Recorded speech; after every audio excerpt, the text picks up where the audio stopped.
Nagbukas ang kwento kung saan binati ang manlalaro na si Shin Sang-hyun sa pag-alis niya sa piitan na Ancient Dragon's Nest. Bumuntong hininga ang isang lalaking mukhang basag-basag.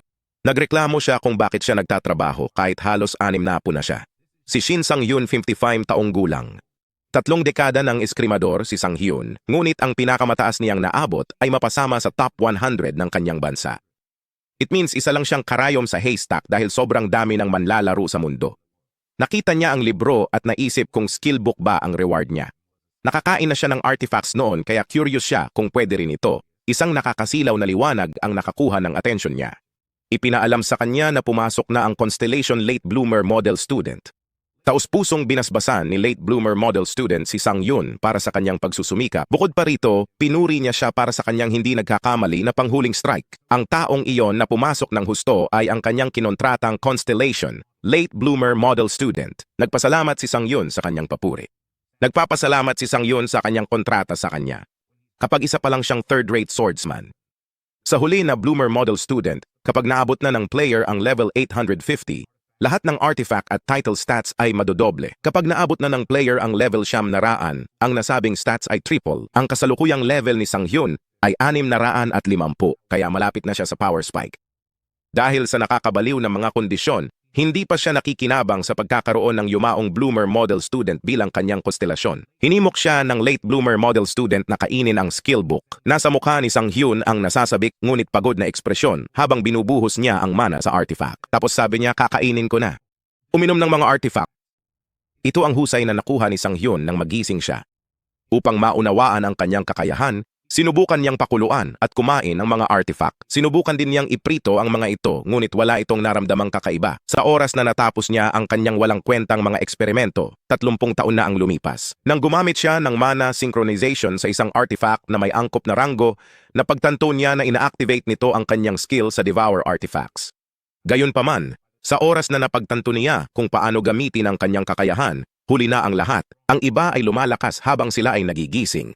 Nabigo ang matandang si Sang-hyun na magsabay. Pinanood niya ang libro at ibinato iyon dahil naasar siya.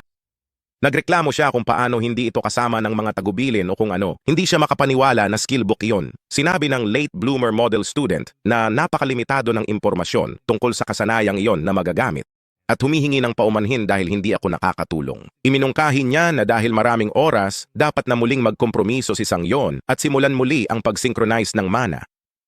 Ang pahayag ng maraming oras ay ikinagalit ni Sang-hyun. Maluha-luha na siya dahil wala na siyang masyadong oras dahil halos 6 na po na siya.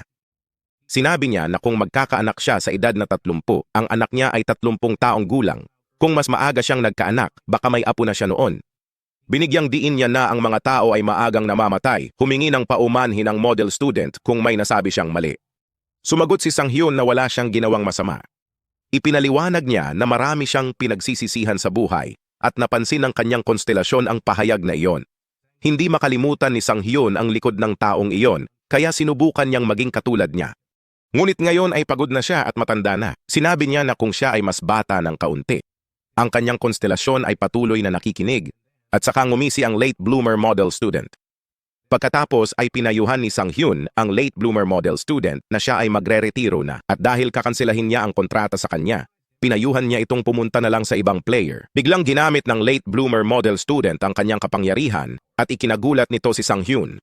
Ang tanging nakikita niya ngayon ay isang baluktot na bersyon ng kanyang katotohanan. Ang eksenang iyon ang huling alaala niya bilang 55 anyos. Ginamit ng Late Bloomer Model Student ang essence na na-eksperimento niya. At nagsimula na ang regression. Ang mga piitan at gate ay karaniwang mga kapaligiran na gumising sa mga tao o sa madaling salita, ang mga manlalaro ay nagtatrabaho. Tinanong niya kung tama iyon. Ang nagsasalita ay si Park Jong-min, Player G, isang reporter, isang babaeng may pulang buhok ang sumagot ng tama.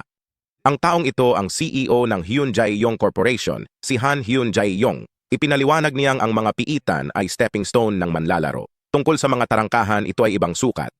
Sa madaling salita, kumonekta sila sa di kilalang rehiyon. Doon dapat galugarin at payunir ang mga manlalaro. Tinanong siya ni Jungmin tungkol sa piitan. Nagpatuloy ang panayam, pinanood ito ng lalaking itim ang buhok. Nagkomento siya na talagang nagregress siya. Hulaan mo kung sino ang lalaking ito. Tama ka? Ang matandang lalaki naming si MC Sang-hyun. Sa wakas ay naunawaan na ni Sang-hyun ang sitwasyon, ngunit lumipas na ang 4 na araw. Bumalik siya ng 30 taon. Pagkatapos noon, nawalan siya ng malay at nang magising siya, nasa studio apartment siya mula 30 taon na ang nakakaraan. Nagulat siya nang makitang wala siya sa kanyang 55 taong gulang na katawan. Ngunit siya ay nasa kanyang 25 taong gulang na katawan, kasama ang lahat ng kanyang mga alaala bago siya bumalik. At kahit anong isipin niya, ang dahilan ng pagregress niya ay dahil sa himala ng konstelasyon. Walang ibang paliwanag. Nalilito pa rin siya ngunit nagpasya na iwanan ito at mag-ehersisyo sa halip. Mayroon siyang venomous dagger, bronze artifact, at one-handed dagger. Mayroon itong plus 17 attack power, plus 10 agility. Ito ay inilarawan bilang isang panlaban sa sarili na punyal at hindi ito madaling mapurol. Isa itong bronze tier dagger na maswerteng nakuha ni Sanghyon. Maaaring mababa ang ranggo nito, ngunit alam niya ang nakatagong kakayahan nito. Tinutukoy ang rate ng pagsipsip. At nang maglaon, nagresulta ito sa rate ng pagsipsip na 10%. Ang dating paggamit ng artifact ay inilapat ng retrospektibo na nagre-resulta sa panghuling rate ng pagsipsip na 20%. Mababa man ang absorption rate nito dahil matagal na nilang hindi ginagamit, ang mahalaga ay ang hidden skill nito. Nagsimula na ang mana synchronization sa dagger ni Behemoth. Pumasok si Sanghyon sa puwang ng kawalan ng malay. Ngayon ay nagkaroon na siya ng bagong hitsura na kulay puti ang kanyang buhok. Ang puwang ng kawalan mo ng malay ay ang puwang na kailangan niya upang lampasan upang makakain ng isang artifact. Ipinahayag ni Sanghyon kung gaano siya palaging kinakabahan kapag pumupunta siya doon. Isang plato na may buong manok ang lumitaw, ipinaalam sa kanya ng window ng system na kumpleto na ang paghahanda para masipsip ang dagger ni Venomoth. Naghain ng rotisserie BBQ chicken na binuhusan ng olive oil. Nakahinga ng maluwag si Sanghyon na isa itong normal na ulam. Nag-aalala siya na may lalabas na isang mamasa-masa na swamp centipede dish. Komento niya, kung ito ay ulam tulad ng manok na ito, maaari niya itong kainin anumang oras. Nagsimula na ang pagsipsip ng punyal ni Venomoth. Permanente niyang nakuha ang stat kasama ang 2 liksi at isang nakatagong kasanayan na demon bash ang nakuha. Ang punyal ni Venomoth, na ganap na hinigop, ay mawawala ng tuluyan. Nagkomento si Sanghyon kung gaano ito kahihiyan na nawasak ito. Ngunit hindi ito tulad ng ginamit niya ito alinman sa paraan. Nakakuha si Sanghyon ng isang kapaki-pakinabang na kasanayan tulad ng kanyang pinlano at oras na para umalis siya. Sa dungeon number 85, Team Yoon Daekyung. May tumawag kay team leader Yoon Daekyung. Tinanong ni Daekyung kung bakit naroon ang pinuno ng Porter Group. Sinabi ng pinuno na may miyembro ng kanyang koponan na nag-pull out.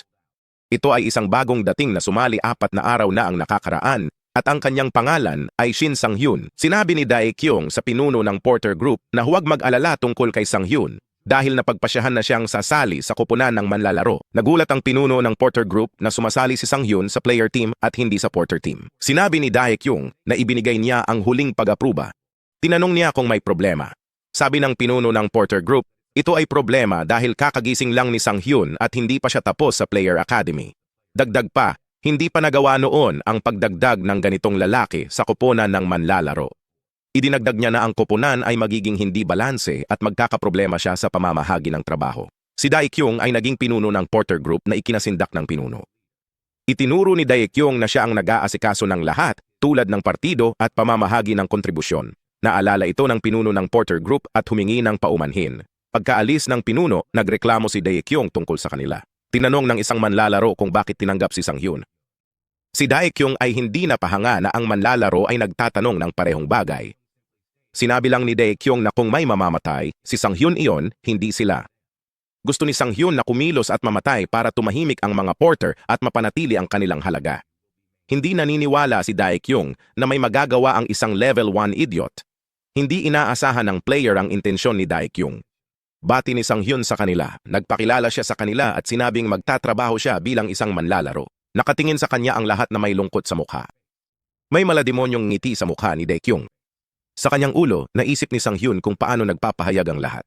Iyon ang inaasahan niya, ngunit sa palagay niya ay malalayo na sila kung hindi man lang itago ang kanilang mga ekspresyon. Sinalubong siya ni Daekyung ng pekeng ngiti.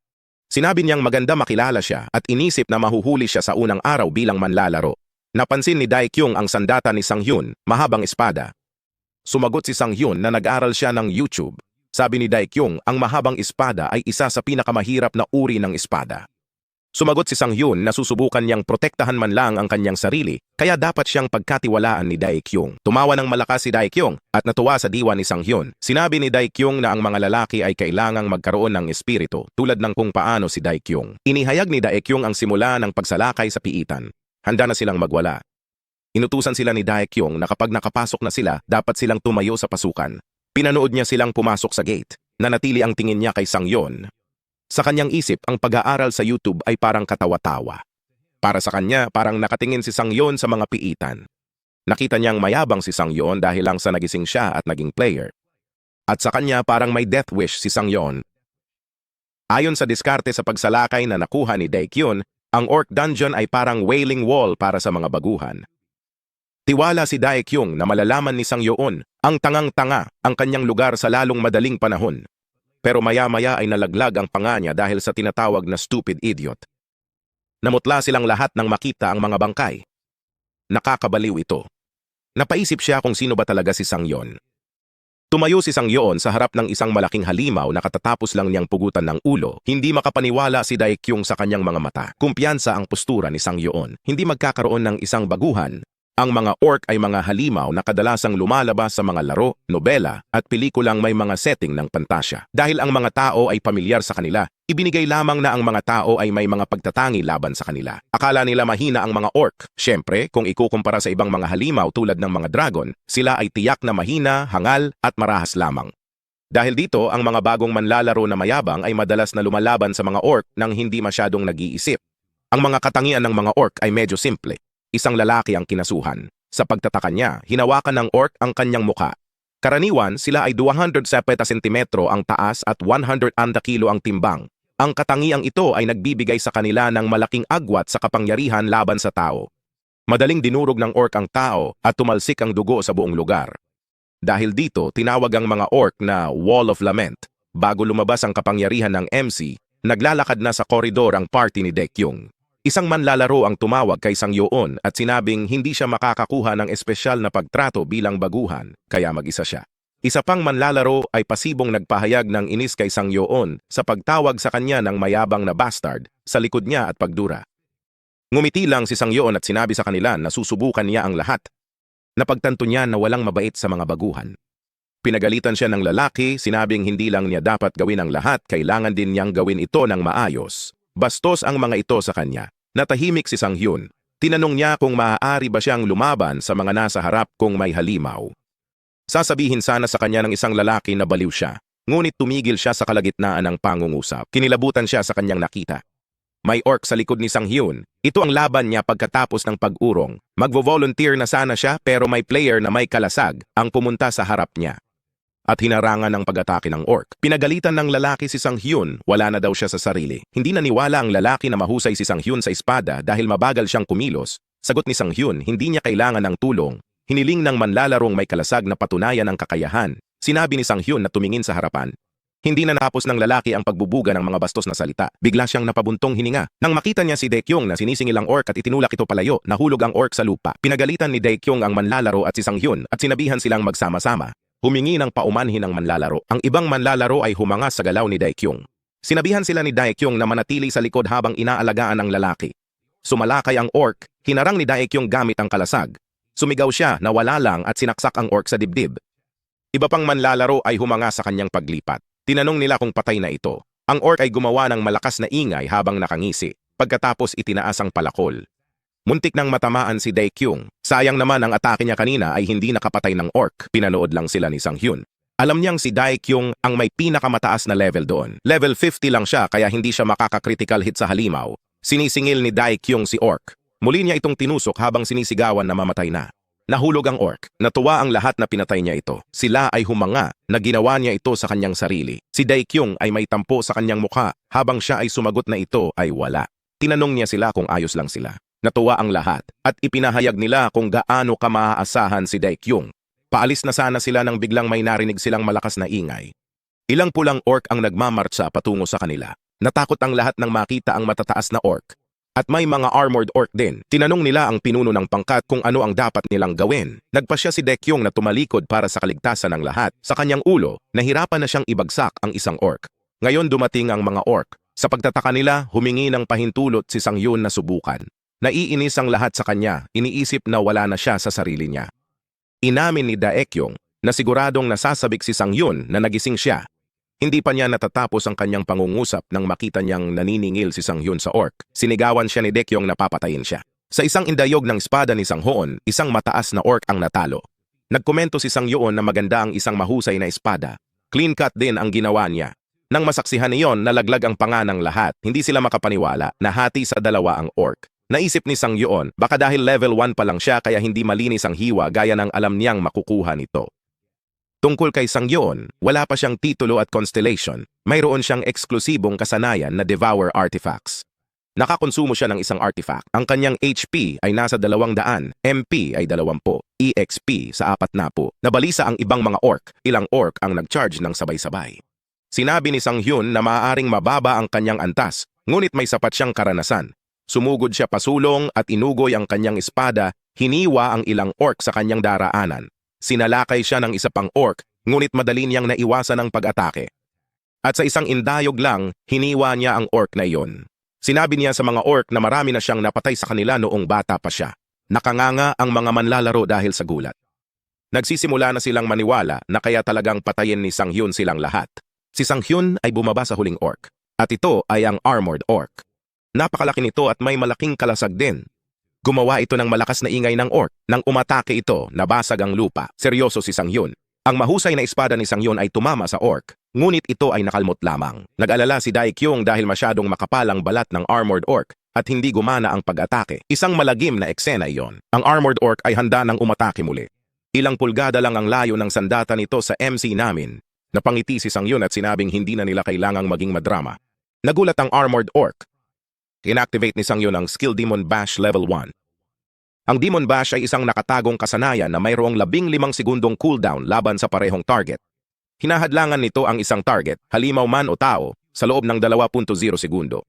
Ang rate ng tagumpay at oras ng hadlang ay depende sa antas ng paglaban sa kakayahan ng target. Sinabihan ni Sang Hyun ang armored orc na manatili na lang ganoon. Ang nakabaluti na orc ay gumawa ng isang malakas na masakit na ingay. Pinugutan ito ni Sang Hyun at umagos ang dugo na parang ilog. Natigilan lahat ang mga manlalaro. Hindi sila makapaniwala sa kanilang nakita. Nagkalat ang mga bangkay. Naiwan si Sang Hyun na nag-iisang nakatayo ng bagong gising ilang araw na ang nakalipas at ang kasanayan na ginamit niya lang. Hindi ito ultra maikling hadlang. Alam ni Dae Kyung na kahit ang pinakamagaling na manlalaro ay 1.5 segundo. Iniisip nilang lahat na si Sang Hyun ay mahusay sa espada. Sinimulan nilang pag-isipang tanungin si Sang Hyun kung anong uri ng mga video sa YouTube ang pinapanood niya. Hindi makaget over si Dae Kyung na gumamit ng hadlang si Sang Hyun laban din sa isang armored orc. Walang saysay sa kanya dahil kakagising lang ni Sang Hyun ilang araw lang ang nakalipas. Iniisip niya kung saan niya nakuha ang mapahamak na kasanayang iyon. Binati ng system si Sang Hyun sa pag-level up. Natupad niya ang mga kondisyon para sa isang titulo. Binigyan siya ng titulong F-rank. Walang takot na immature puppy. Si Fearless Immature Puppy ay nasa F-rank at pinapataas ang pag-iwas ng +5. Si Sang Hyun ay walang pakialam sa level up, ngunit ang pamagat ay medyo hindi inaasahan. Ipinaalam sa kanya ng system na mayroon siyang hindi nagamit na mga stat point ng bonus. Kinailangan siyang pumili kung aling stat ang itataas ng +1. Napagdesisyunan na ni Sang Hyun kung anong estado ang itataas niya. Nalaman ko ito sa huli ng kanyang huling buhay. Pero ang swerte ay direktang konektado sa hit rate ng kasanayan at pagbaba ng artifact. Kailangan niya ito ngayon. Ipinaalam ng sistema na tumaas ang swerte ng kanyang manlalaro. Tinanong siya ni Dae Kyung kung siya si Shin Sang Hyun. Kinumpirma ni Dae Kyung kung hadlang ang skill na ginamit niya. Nagtanong siya saan natutunan ni Sang Hyun ang kasanayan. Sa isip niya, sinabi niyang nagregress lang siya at ginagamit ang kakayahan niya. Di niya pwedeng sabihin iyon kaya sinabi niyang nakuha niya ito paggising niya. Nabalisa si Dae Kyung at sinabi sa kanya na wala itong saysay. Sinabi niya kay Sang Yoon na huwag iwasan ang tanong. Tinanong niya kung dahil ba talaga ang swerte ni Sang Yoon at nakakuha ng artifact na ranggo ng diamante o kahit na mas mataas pa. Nakatitig si Dae Kyung sa espada ni Sang Yoon nang sabihin niya yon. Inalok ni Sang Yoon ang kanyang espada at tinanong si Dae Kyung kung gusto niyang suriin ito. Nagulat si Dae Kyung pero tinanggap niya. Nakita niyang ito ay kupas na espada, ordinaryong artifact, 2 kamay na sandata na may lakas ng pag-atake na +50. Isa itong normal na espada ng karaniwang disenyo na walang espesyal na kakayahan. Nagulat si Dae Kyung nang malaman na isa talaga itong regular na mahusay na espada. So next question niya, kung kay Sang Hyun ba talaga ang skill? Masama ang pakiramdam ni Dae Kyung dahil 2 taon na siyang tumatakbo sa mga piitan, ngunit wala siyang kakayahan na kasing husay ni Sang Hyun kahit nasa level 50 na siya. Naisip din niya ang bayad sa araw na iyon. May tumawag sa pinuno at nagulat na ang gitnang boss ay nasa itaas. Nakasimangot si Dae Kyung ngunit sumagot na pupunta sila. Sinabi ni Daekyung kay Sang-hyun na naging madali ang pag-aalaga sa mga alipores dahil sa kanya, ngunit pinaalalahanan niya itong huwag lumampas. Sinabi niya kay Sang-hyun na ang kanyang kakayahan ay walang magagawa laban sa Demon Orc na lalabanan nila. Naalala ni Sang-hyun kung bakit siya bumalik sa party nang bumalik siya. Tinawag ni Sang-hyun ng team leader. Inaasahan ni Daekyung na aaminin niyang natatakot siya pero nakipag-ayos si Sang-hyun.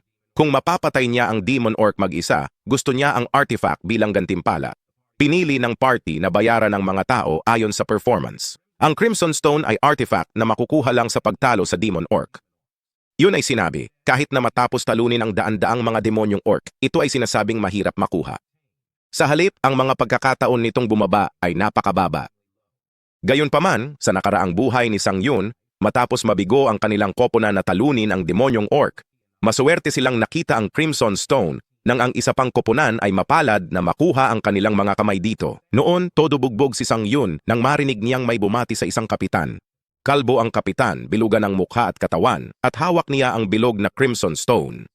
Tinanong siya ng ibang mga manlalaro kung paano niya ito nakuha. Tinanong niya sila kung ibebenta ito ng malaking halaga sa palengke. May nakakaalam na isa lang ito sa mga artifact na may kasanayan sa pagkaantala.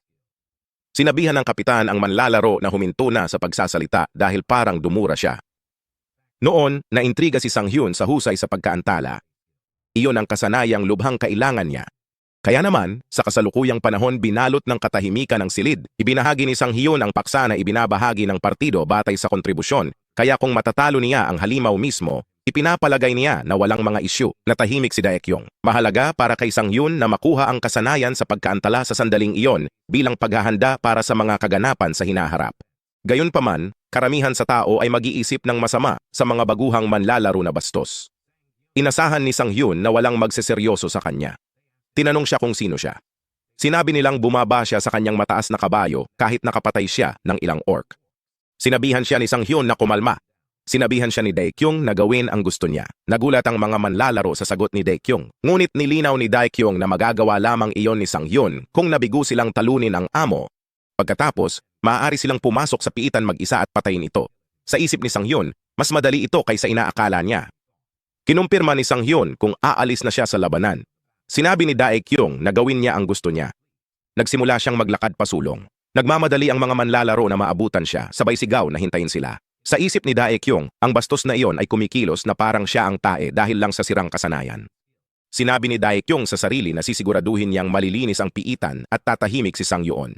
Itinulak niya ang pinto, iniisip na ipapakita kay Sang-hyun na mahalaga ang karanasan sa digmaan. Nagulat si Daekyung nang makita ang loob.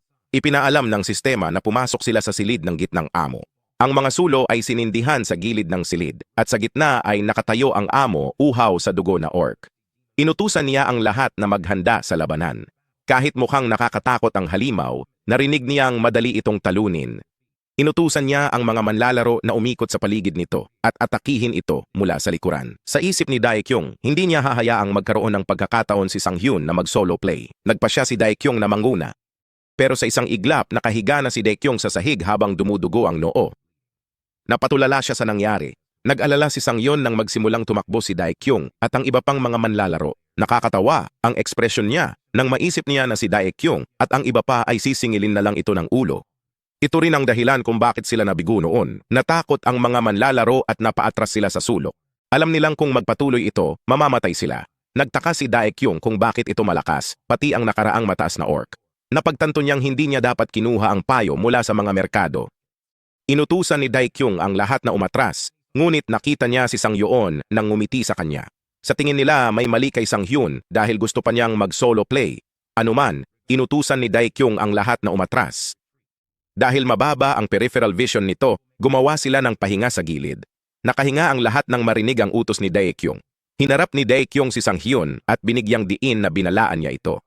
Kung mamatay siya, huwag kamuhian. Ngumiti si Sang-hyun at sumagot na hindi dapat mag-alala si Daekyung sa kanya. Nang may pananalig, sinabi ni Sang-hyun na hindi siya mamamatay. Sinisingil ng Demon Orc si Sang-hyun. Kung ikumpara lang nila ang stats ng Demon Orc at niya, hinding-hindi siya mananalo. Gayunpaman, sa lahat ng karanasang natamo ni Sang-hyun, nilaslas niya ang demonyong orc, malakas na ungol nito. Napatigil ang mga manlalaro nang makarinig sila ng kalabog. Nailihis ni Sang-hyun ang palakol, sumasakit ang kanyang kamay, napagtanto niyang pag-iwas sa mga atake lang ang kaya niyang gawin. Muling umungol ang demonyong orc. Tumingin si Sang Hyun sa bato na nakakadena sa dibdib ng orc. Matagal na rin niya itong nakita. Nahuhumaling si Sang Hyun sa Crimson Stone dahil sa espesyal na epekto ng pagsasama ng delay skill at ng kanyang status skill, Demon Bash. Mahirap makita kung paano mapapabuti ang 2 segundong stun ni Demon Bash dahil disente na ito.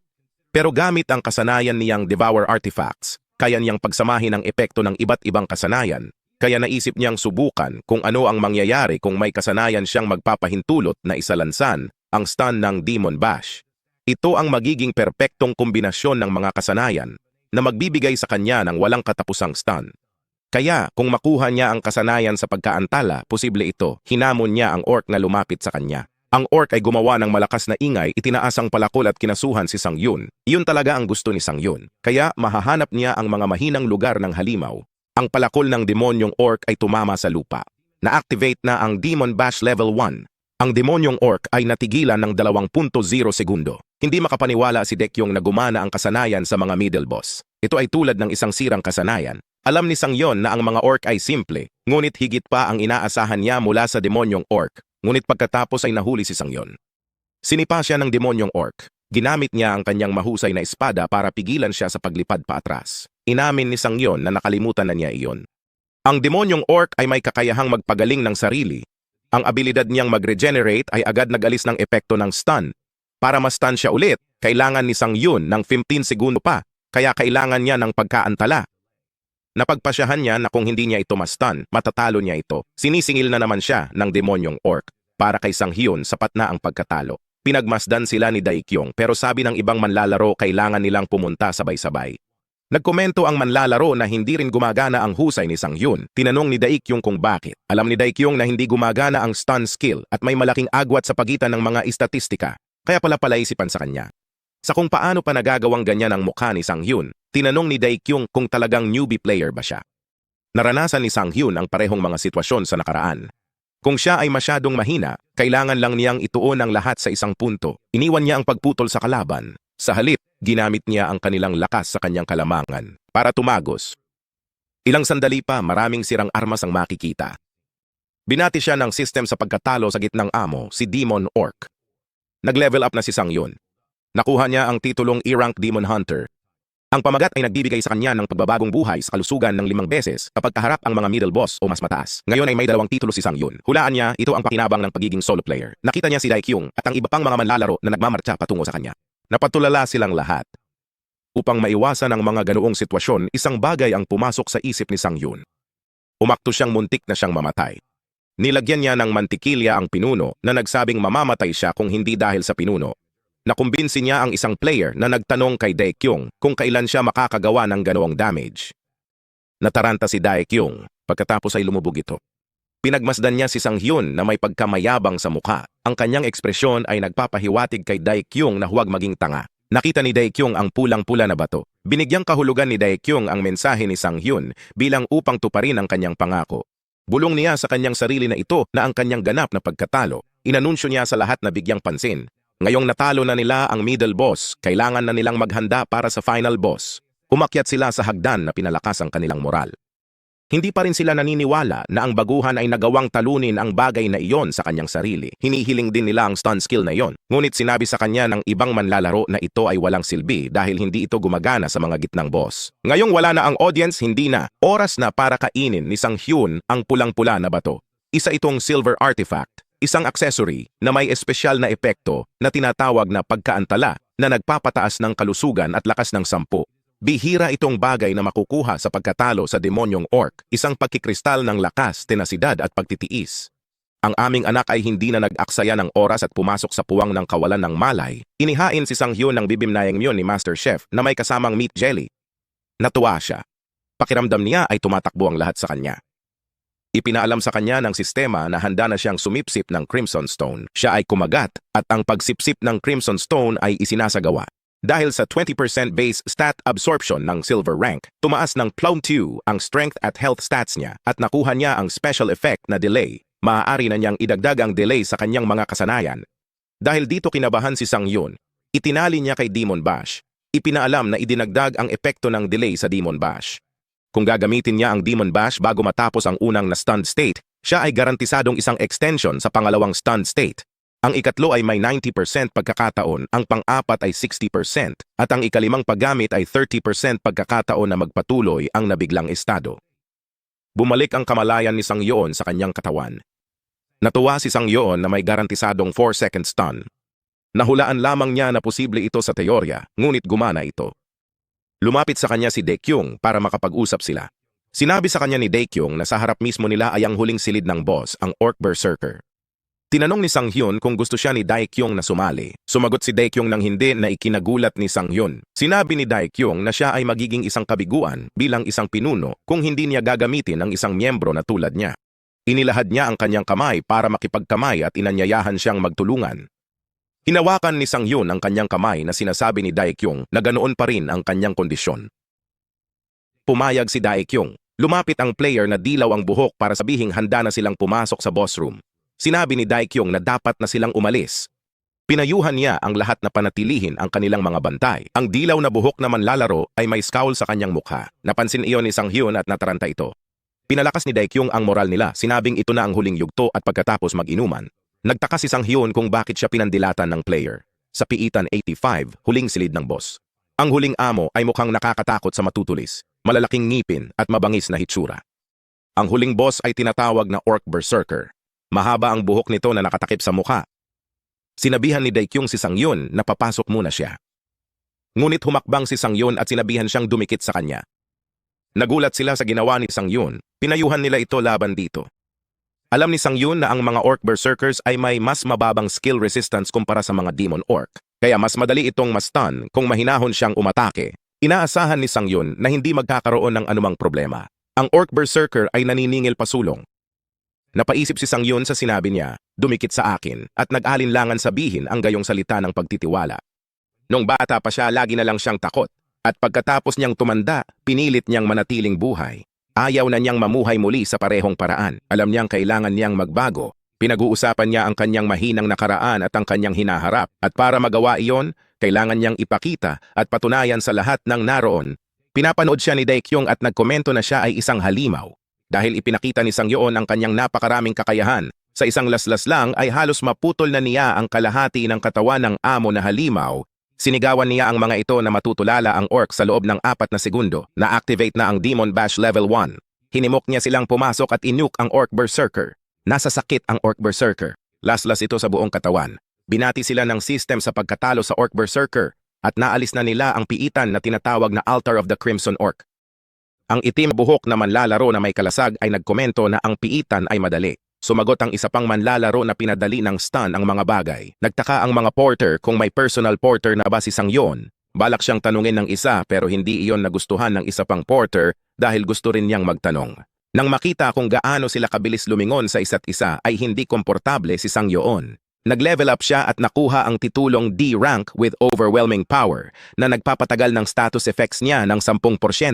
Nagkomento siya na marami siyang inaani na titulo. Hindi siya nakakuha ng mga titulo sa kanyang nakaraang buhay, ngunit gayon pa man, ito ay wala kung ikukumpara sa isang tiyak na lalaki. Ang tinutukoy niya ay si Do Kyung-soo, ang Ghost Blade, Title Collector, The Complete Sword. Siya ang pinakamalakas na swordsman player sa Korea at maraming titulo. 2 taon lamang pagkatapos magsimula ang edad ng mga manlalaro, isa na siyang halimaw na lumampas sa level 500. Bago bumalik si Sang Yoon, ang lalaking iyon ay isang taong tinitingala niya, ngunit ngayon ay nagplano siyang humabol. Sa palagay niya ay magkakaroon siya ng pagkakataon kung magsusumikap siya. Ang sunod-sunod niyang aksyon ay nagtanong kay Daekyung kung ano ang ginagawa niya. Simpleng sagot niya na nag-iinat lang. Pinuri siya ni Daekyung para sa mahusay na gawain at binigyan siya ng isang bagay. Nagulat si Sang Yoon. Tinanggap niya ito at tinanong kung ano ang napunta kay Daekyung. Inamin ni Daekyung na si Sang Yoon ang nagdala sa kanila. At sinabi niya sa kanya na ang ibinigay niya sa kanya ay bronze rank lang, kaya kayang-kaya niyang maging mapagbigay. Itinuro ni Sang Yoon kung gaano siya kapurol. Biro ni Daekyung na hindi naman niya ito ibibigay kung masyadong mahal. But in his head, he is giving that Sang Yoon since they will not be seeing each other from then on. Masakit, pero inamin ni Daekyung sa sarili niya na ibang level sa kanila si Sang Yoon.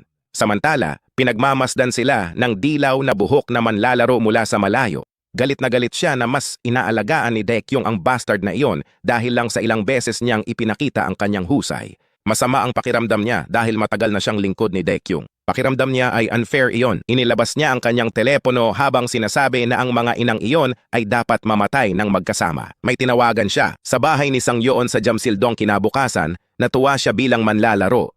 Habang $200 lang ang kita ng mga porter, may 6 na milyon na siya sa bangko. Mukhang dinoble pa ni Daekyong ang bigay sa kanya at may bonus item pa. Ang item ay isang Berserker Ring. Ito'y isang bronze support artifact. May epekto itong lighten at nagdaragdag ng 10 lakas. Singsing ito na makukuha lang sa mga orc berserker. Naglalabas ang singsing na suot ng dugong galit. Kahit bronze rank lang, libre pa rin niya. Kailangan niyang gumastos ng 1 mana bawat segundo upang mabawasan ang bigat na nararamdaman mula sa lahat ng artifact na nilagyan sa isang gig. Naiintindihan na niya ngayon kung bakit ito ay tanso. Di tulad ng karamihan na nauubusan ng mana, natuklasan ni Sang Yoon ang kanyang kakayahan pagkalipas ng 50 taon, kaya siya nag-aral ng mabuti. Kinain niya ang isang artifact na nangangailangan din ng mana sa kanyang nakaraang buhay. Ngunit ang mga resulta ay nakakagulat. Ang mga espesyal na epekto ng mga artifact na nangangailangan ng mana ay nakakatanggap ng multa, ngunit nawawala ang kanilang halaga ng mana.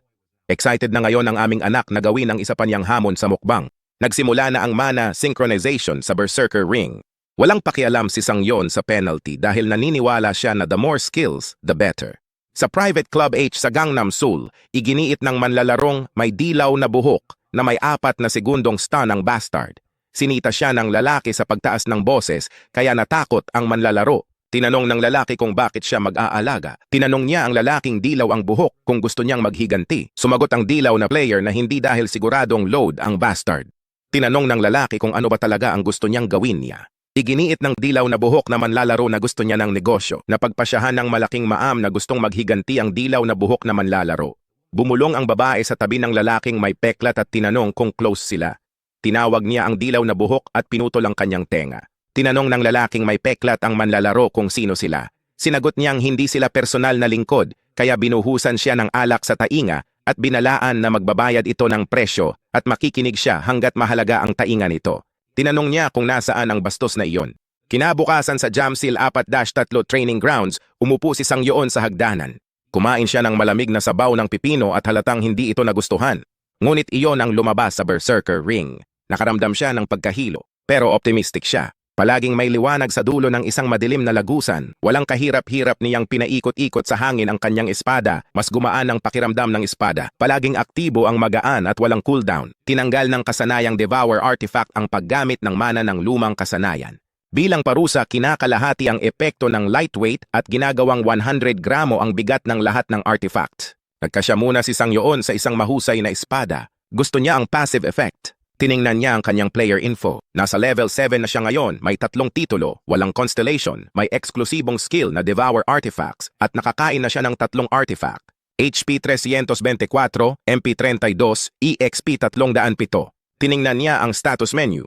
13 strength, 12 stamina, 12 dexterity, 10 mana, 16 luck, 15 evasions, at 10 defense. Kailangan niyang agawin ang pansin ng mga konstelasyon. Dahil iisa lang ang konstelasyon ng manlalaro, dapat niyang piliin ang magpapalakas sa kanyang best stat, ang swerte. Ngunit alam niyang kulang siya sa stats para makuha ang interes ng constellation. Kaya ang magagawa niya ngayon ay magsanay. Nakatayo siya sa harap ng daang mga dummies. Ang sunod na nakita namin ay mabilis na umandar ang sasakyan. Lumabas dito si Sang Yoon at naisip niyang mamamatay na siya. Napagtanto niya na ang 3 sunod na araw ng pagsasanay at long-distance driving ay sobra na. Ngunit nagawa niyang makakuha ng bagong kasanayan, ambidextrous sword training. Isang passive skill para sa mga swordsmen. Pinatataas nito ang abilidad niya sa lahat ng espada, bukod sa mga dagger at one-handed longsword. Nasa harap siya ng dungeon number 101, isang solo player exclusive dungeon.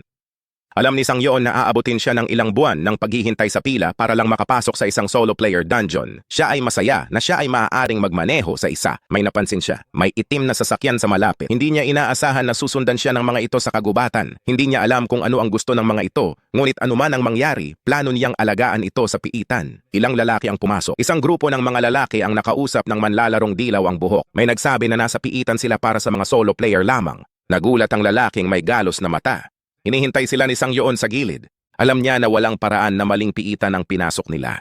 "This is my spot," sabi niya. Tinanong siya ng lalaki kung siya ay isang fucking idiot. Alam ni Sang Yoon na hindi sila ordinaryong party. Sinabi niya sa kanila na hindi niya ito isusumbong kung aalis lang sila. Walang manggagamot o salamangkero sa grupo. Binaliwala nila ang sustainability para bumuo ng partidong puro swordsmen at isang mamamana. Alam ni Sang Yoon na sila ang Hyena Pack na nanghuhuli ng tao. Sinabi ng malaking lalaki na mataas ang tingin ni Sang Yoon sa sarili. Tinawag ng isang lalaki na tulala si Sang Yoon dahil kung mamatay siya doon, hindi na nila mababawi ang kanyang katawan. Noong nakaraan, sila ay nabura sa pamamagitan ng patuloy na pagbabantay ng Players Association. Sumagot si Sang Yoon na alam niya yon. Para sa mga partidong tulad nila, ang mga mamamana ang pinakamahirap harapin. Sumagot ang mamamana na dapat nilang tapusin ang mga bagay ng mabilis. Sinabi ni Sang Yoon na ito mismo ang gusto niya sa kanila. Kung kailangan niyang alisin ang mga katawan, walang ibang lugar kundi sa loob ng piitan. Nagalit iyon sa malaking lalaki. Sinabi ng lalaking may peklat na mata na ginagawa nila ito sa madaling paraan. Sumagot ang malaking lalaki na ang pagtanggal sa bibig ni Sang Yoon ay ang madaling paraan. Pinagtibay sila ni Sang Yoon sa pakikinig sa kanilang boss. Pagkatapos ay hinimok silang huwag mag-aksaya ng oras, kaya dapat silang umatake ng sabay. Sinabi ng malaking lalaki na mas mabuting isara ni Sang Yoon ang bibig niya. Inatake niya siya.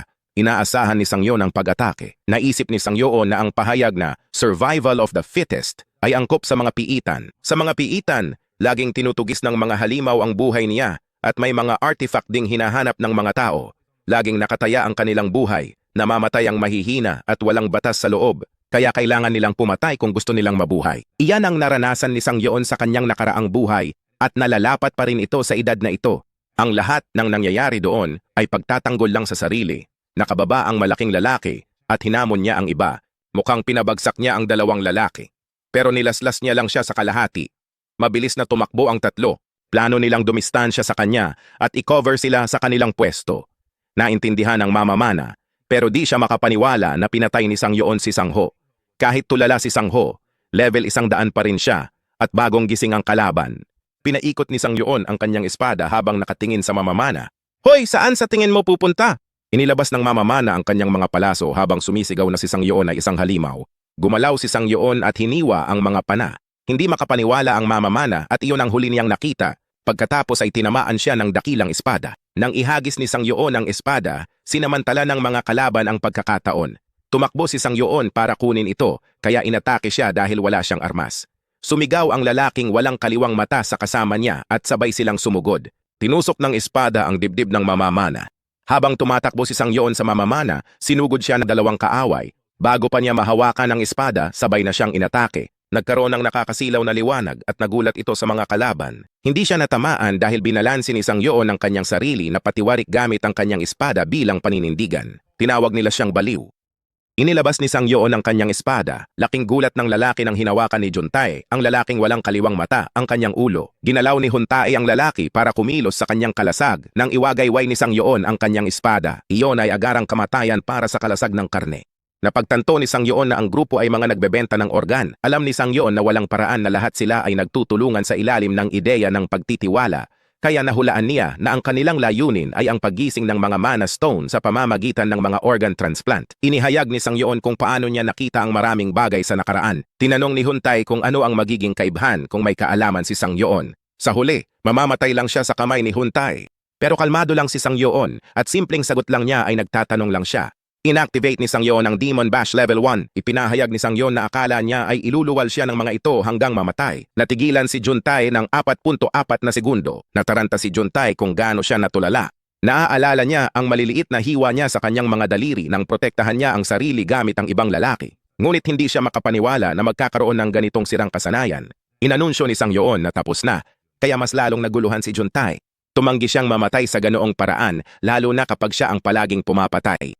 Palakaibigan siya noon sa mga bagong dating at pinagkakatiwalaan siya ng mga ito. Ngunit sa huli, papatayin niya sila. Sanay si Juntae na maging mandaragit. Tinanong siya ni Sang Yoon kung hindi pa niya ito nararanasan noon. Sinilip niya kung natatakot si Juntae ngayong turn niya na.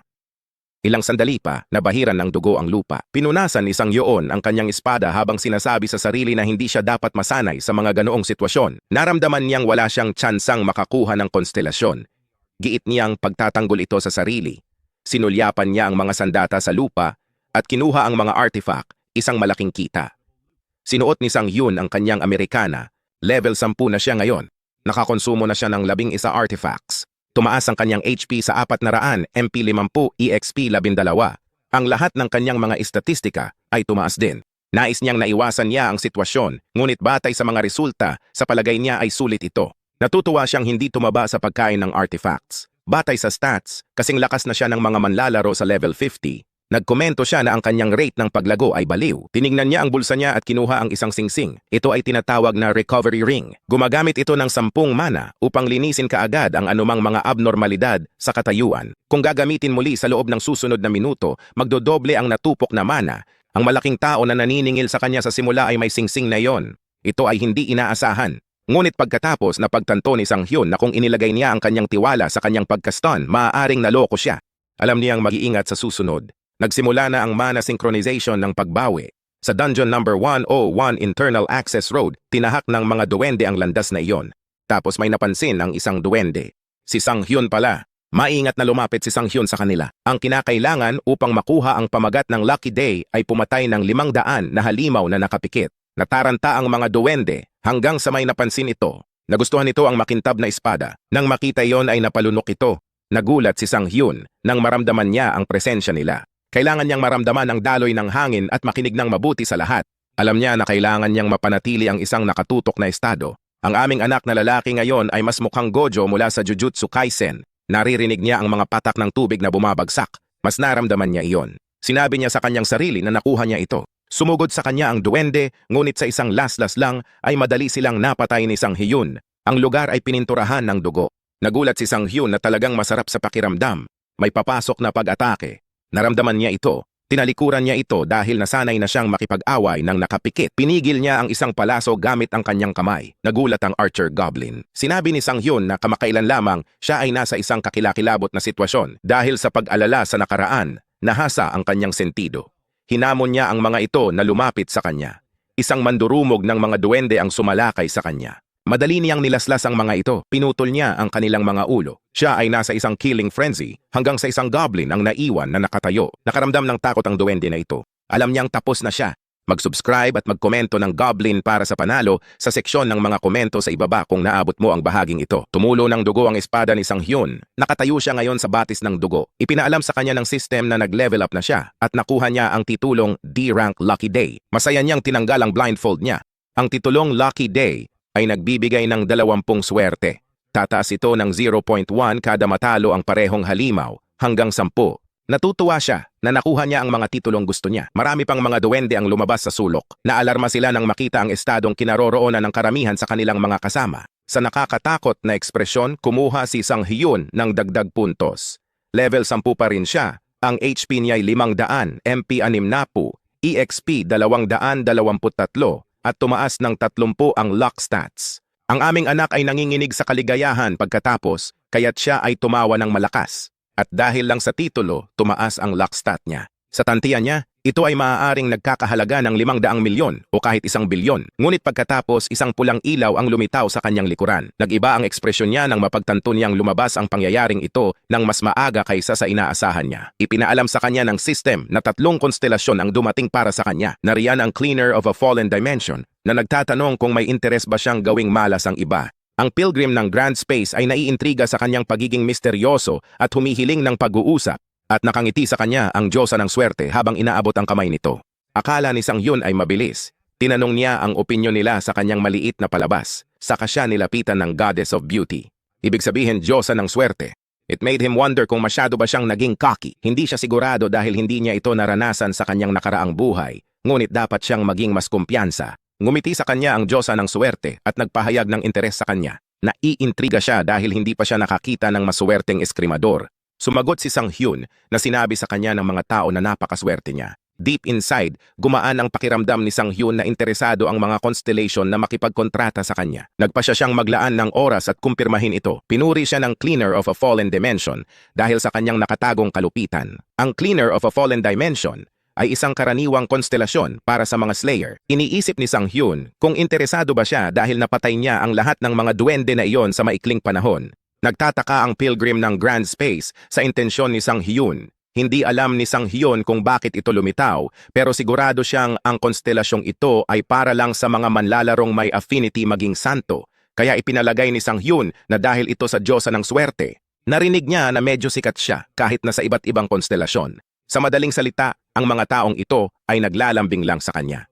Napansin siya ng Goddess of Luck na nakatitig at sinabi na dahil wala siyang eksklusibong pagnanasa, kahit pumili si Sang Hyun ng ibang konstelasyon, maaari pa rin siyang makipagkontrata sa kanya sa hinaharap.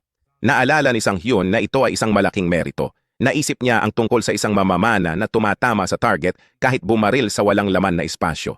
Sa mga pagpapala ng mundo, hindi na kailangang mag-alala na maubusan siya ng mga palaso. Iyon ay ang Archer of Miracles, si Hashimoto Yuki, na binigyan ng pinakadakilang papuri sa mga mamamana. Dahil sa kanyang mapangwasak na kapangyarihan at mataas na swerte, may mga tao na naghinala na ang mga kwento ng kanyang mga gawa ay kasinungalingan ng panloloko. Sa katotohanan, ito ay salamat sa kanyang dalawang konstelasyon na kontrata. Ang nagpahintulot na maging posible ang imposible ay ang Diyosa ng swerte. Ipinaalam sa kanila ni Sang Hyun na dahil 3 konstelasyon ang lumitaw sa harap niya, kailangan niyang pag-isipan ito. Iginiit ng 3 konstelasyon na huwag pansinin niya ang kanyang mga alalahanin at magpasya sa kanyang sariling kapalaran. Ang isang konstelasyon ay nangangatuwiran na maaaring siya ay gumawa ng maling desisyon. Alam niya na ang Goddess of Luck ay isang kahangahangang konstelasyon, ngunit kung isa sa alang-alang niya ang posibilidad na wala na siyang iba pang mga konstelasyon na bibisita sa kanya, ang desisyon ni Sang Hyun dito ang magpapasya sa kanyang kapalaran bilang isang manlalaro. Sa pagtatapos ng kanyang unang 10 taon bilang isang manlalaro, isang konstelasyon lamang ang nagpasya na makipag-ugnayan sa kanya. Ito ay ang late bloomer na estudyante. Ang kanyang anyo ay parang sinag ng nagliligtas na biyaya sa kanya. Natuwa si Sang Hyun. Bagamat naging miserable ito hanggang noon, naisip niya na mayroon siyang magandang kinabukasan. Gayunpaman, walang nagbago. Walang nangyari hanggang sa siya ay naging 55. Hindi niya alam kung gaano kalaki ang tulong ng isang konstelasyon. Ang lahat ng ito ay dahil sa mga katawa-tawang mga kinakailangan. Bagamat ang kapangyarihan ng isang konstelasyon ay mahalaga sa karera ng isang manlalaro, hindi niya ito kailanman nagamit. Sa katunayan, hindi kailanman nag-abala si Sang Hyun na gamitin ito. Ngunit sa huli, nakabawi siya salamat sa late bloomer na estudyante, kaya dapat siyang magpasalamat. Ngunit nangangahulugan din iyon na kailangan niyang mag-ingat. Kinailangan niyang ipagpalagay na hindi na siya muling makakabalik. Kailangan niyang magpasya sa pagitan ng mga banal na kapangyarihan, mapangwasak at swerte. Napaisip siya. Pinindot niya ang accept button. Pumirma siya ng kontrata sa Diyosa ng swerte. Medyo nagulat si Goddess of Luck. Nalaman ni Sang Hyun na ang kontrata niya sa constellation ay valid ng 30 taon kahit mamatay siya. Habang pumipirma sila ng kontrata ng Goddess of Luck, isang nilalang mula sa ibang dimensyon ang nagmamasid. Binati siya ng 15 magiliw na konstelasyon. Ngunit 3 masasamang konstelasyon ang nagbantang hahadlangan ang kanyang pag-unlad. Ang kanyang reaksyon ay, "What the hell?" Nagtataka siya kung bakit marami sa kanila ang interesado. Nagpasya siyang bitawan niyon. Inabot niya ang kanyang kamay sa Goddess of Luck para makipagkamay. Inabot ng Diyosa ng swerte ang kanyang kamay at pinuri siya sa kanyang matalinong desisyon. Inaprubahan din ng manhwa dealer ang desisyon mo, Sang Hyun. Mahusay na pagpipilian. Magandang trabaho. Sumulyap si Sang Hyun sa screen at tinanong para sa kanyang healing. Mayroon siyang 3 option. A. Lahat ng pag-atake ay magiging critical na hit. B. Ang pagkuha ng artifact na may natatanging ranggo o mas mataas ay magbubukas ng epekto nito. C. May 100% tsansa siyang makakuha ng artifact mula sa middle boss at boss monster kahit mababa ang ranggo. Nalaglag ang panga ni Sang Hyun. Lahat sila ay sirang kakayahan. Mukha namang proud ang Goddess of Luck, hindi pa tapos. Sa option D, kapag ginamit ang level up points sa luck, tataas ng 2 ang stats sa bawat puntos. Ang epekto ay para sa lahat ng nagamit na bonus points. Naging emosyonal si Sang Hyun sa 100% critical chance at garantisadong artifact drop. Alam niyang lahat iyon ay salamat sa kanyang pagsusumikap. Tinanong ng Goddess of Luck kung ano ang gagawin niya sa alok ng ibang mga konstelasyon. Sinabi ni Sang Hyun sa 2 na maaari na silang bumalik ngayon at pagtutuunan niya ng pansin ang kanyang Diyosa. Sinabi ng Pilgrim ng Grand Space na hihintayin niya ang susunod na pagkikita nila. Binabalaan ng Cleaner of a Fallen Dimension si Sang Hyun dahil susubukan niyang putulin ang kanyang ulo. Samantala, ang Diyosa ay mukhang nasa mabuting kalooban. Pinuri niya ito sa paninindigan niya. Sa mga epekto mula sa Goddess of Luck, hindi niya kailangang mag-alala tungkol sa malapit na hinaharap. Naisip ni Sang Hyun na may mas magandang pagkakataon mamaya. Sa Dungeon number 101 Final Boss Room, nakipag-away si Sang Hyun sa isang malaking nilalang na parang mga ngaso. Mukhang nag-aalala ang Diyosa. Haharapin na sana ni Sang Hyun ang huling suntok, ngunit hinarang ng huling amo ang kanyang espada gamit ang 2 palakol. Ang huling boss ay consumed by Greed Goblin Lord. Nagpakawala ito ng atake na nagpaatras kay Sang Hyun. Ginamit ni Sang Hyun ang kanyang espada para patatagin ang kanyang paa. Ang Greed Goblin Lord ay gumawa ng malakas na ingay. Dahil doon, si Sang Hyun ay natamo ng status ailment overwhelm. Kanina pa hinihintay ni Sang Hyun yon. Bagamat hindi ito nakamamatay gaya ng stun, nagagawa nitong pilitin na bawasan ang motibasyon ng target na lumaban. Gumamit ng recovery si Sang Hyun. Ang panghuling boss ay nagpakawala ng isang pag-atake na nagbasag ng lupa, ngunit ito ay naiwang nalilito. Ipinagtanggol ni Sang Hyun ang kanyang sarili gamit ang kanyang espada. Kahit na may malinaw na mga limitasyon sa kasanayang iyon, hindi nito ganap na mapigilan ang target mula sa paglipat. Naisip niya na ito ay magiging kapaki-pakinabang kapag pumatay ng mas mahihinang mga mandurumog. Isinaaktibo ni Sang Hyun ang pagbawi. Oras na para subukan niya ang kanyang kapalaran. Dahil sa pagbawi, na-deactivate ang status Ailment Overwhelm. Alam ng Greed Goblin Lord na siya ay mapapahamak. Hinampas ni Sang Hyun ang balikat nito at pinaandar ang Demon Bash. Ang Goblin Lord ay natigilan sa loob ng 2.0 segundo. Napansin ni Sang Hyun ang 2 segundong iyon at natigilan ito ng 2 pang segundo. Ang epekto ng pagkaantala ay na-activate at ang epekto ng stun ay pinahaba ng 2.0 segundo. Si Sang Hyun ay patuloy na naglalaslas. Tumalsik ang dugo ng amo. Ipinaalam kay Sang Hyun na ang pangalawang epekto ng pagkaantala ay may 70% na posibilidad na ma-activate at ang epekto ng pagkastun ay pinalawig. Humanga siya na gumana rin ang pangalawang pagkakataon. Dahil sa takot, tumili ang huling amo. Nakatayo doon ang Goblin Lord. Si Sang Hyun ay mukhang pagod na pagod. Sa kalaunan, nahulog ang Greed Goblin Lord. Binati si Sang Hyun sa paglilinis sa piitan ng suffocating Goblin Swamp at nag-level up din siya. Nakuha niya ang titulong D-Rank, Don't Touch Me.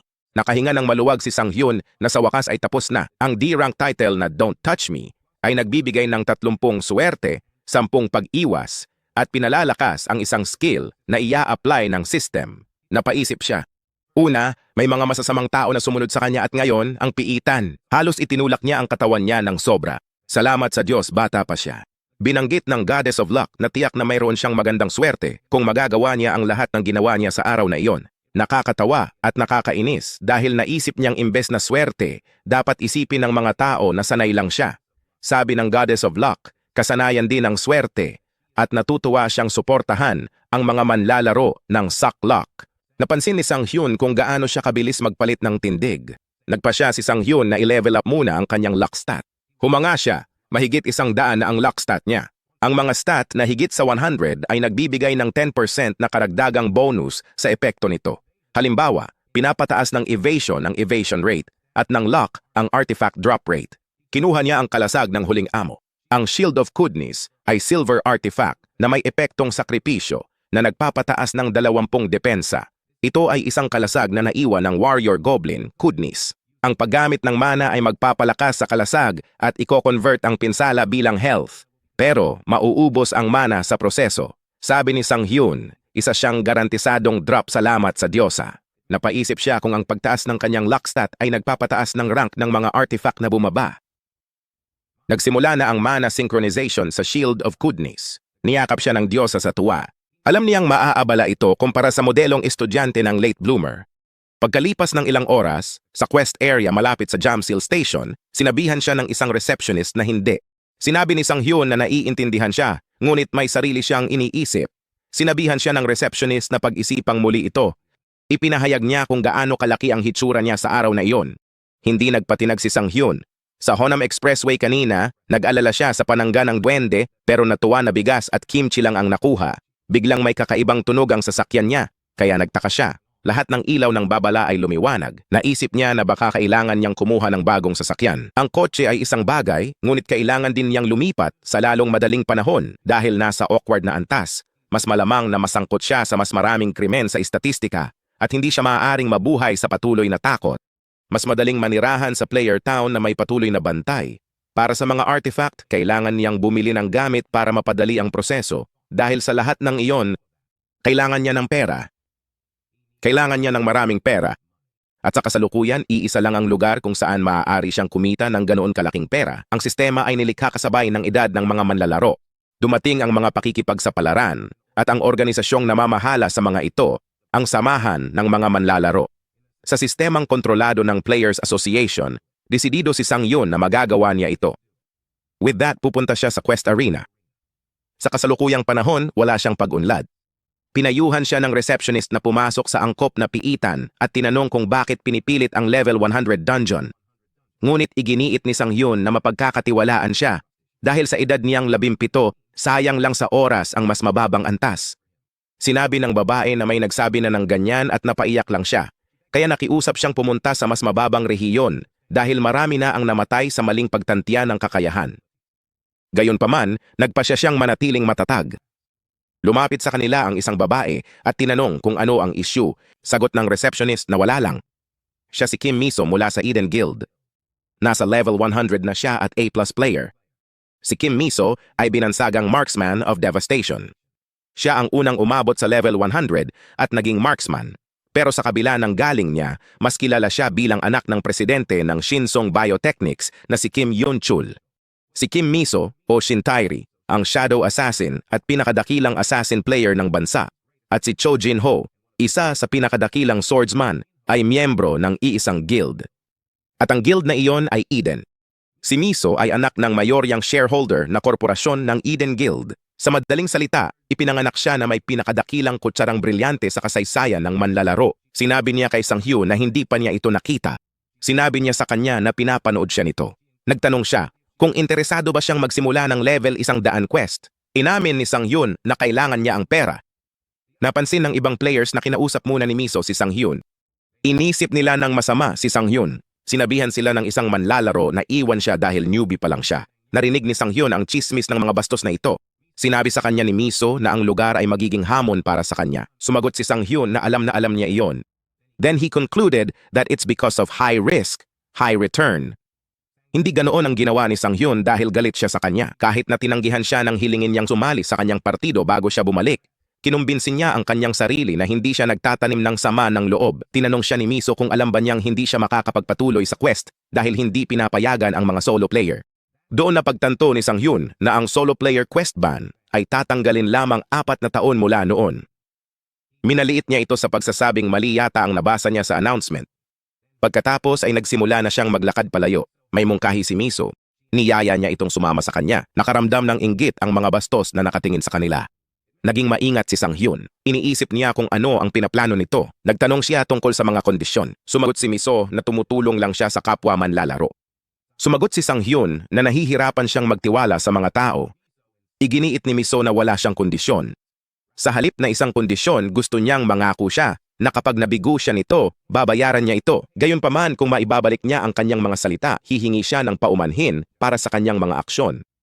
Napagtanto ito ni Sang Hyun na gusto niyang subukan siya. Ang impluwensya ni Miso ay hindi tumitigil sa pagiging manlalaro. Ang anumang damit na isinusuot niya ay tumataas ang presyo. Ang anumang lumalabas sa kanyang bibig ay nakatala sa 2 dosenang mga artikulo. Gayunpaman, sa sandaling makita niya ang isang manlalaro na puno ng kumpiyansa, halos ginagarantiyahan nito ang pagtatapos ng karera ng manlalaro. Sumandal si Sang Hyun sa kanya at iminungkahi na sabay-sabay silang umalis. Nakikita niyang kawili-wili ang sitwasyon. Waifu number 1 ba siya? Well, malalaman natin. Ilang sandali ang nakalipas, nakita namin ang driver ni Miso na pinaalis siya at sinabi sa kanya na hihintayin siya doon. Pinayuhan siya ni Miso na gawin ang dapat niyang gawin. Dahil matatagalan siya at abala ang guild, kailangan niyang maghanap ng bagong kasama. Pagkatapos, narinig niya ang kaguluhan. Nagkataon, si Sang Hyun ang naging solusyon niya sa regulasyon sa minimum party size para sa quests na malaking abala kay Miso. Noon, nakakita siya ng isang kumpiyansang manlalaro at naging interesado siya dahil hindi niya alam ang magiging reaksyon nito. She asked the receptionist about Sang Hyun's quest. Hinila ito ng receptionist sa screen at ipinakita niya si Miso. Isa itong defense quest kung saan kailangan nilang alisin ang lahat ng halimaw na tumatakbo patungo sa Guardian Tower. Ang paghahanap ay itinuturing na isang pagkabigo kung ang core ng Guardian Tower ay nawasak. Ang mga halimaw ay parang lobo at ang target na bilang ay 300. Inirerekomendang level para sa quest na ito ay 100. May reward itong 500 trilyon. Nagulat si Miso na hindi siya pumili ng fetch o raid quest, ngunit isang pagtatanggol quest sa halip. Dahil mahigpit ang quest at kailangang talunin lahat ng halimaw, inirerekomenda ang 4 party na may isang ranged damage dealer. Pero gustong gawin ito ni Sang Hyun ng mag-isa, na tingin ni Miso ay isang suicide mission. Tinanong siya ni Sang Hyun kung kinakabahan siya. Tinanong niya kung tama ba ang narinig niya. Ipinaliwanag ni Sang Hyun na ito ay dahil hindi siya nagsasalita ng kaunti, kaya nag-aalala siya na siya ay kinabahan. Sinabi niya sa kanya na kung sa tingin niya ay magiging mahirap, maaari silang maghintay para sa higit pang mga tao na darating. Naisip niya ang isang tangke o kahit isa pang ranged damage dealer. Nalaglag ang panga ng receptionist nang marinig ang pahayag na iyon. Nanginginig si Miso sa pagpipigil sa galit. Nagpatuloy sa pagsasalita si Sang-hyun at hinawakan ni Miso ang kanyang braso. Idiniin niya sa kanya na wala namang problema. Pagkatapos ay pinindot niya ang accept button. Sa pamamagitan nito, ililipat sila sa quest area. Natakpan sila ng maliwanag na liwanag. Ipinahayag ng receptionist kung gaano niya nais na walang mangyari.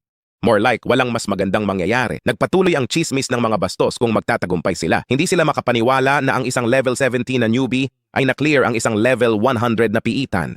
Napansin ng isang manlalaro na maaaring may nasa isip si Miso, siya ang pinakabatang manlalaro na niraranggo sa A+.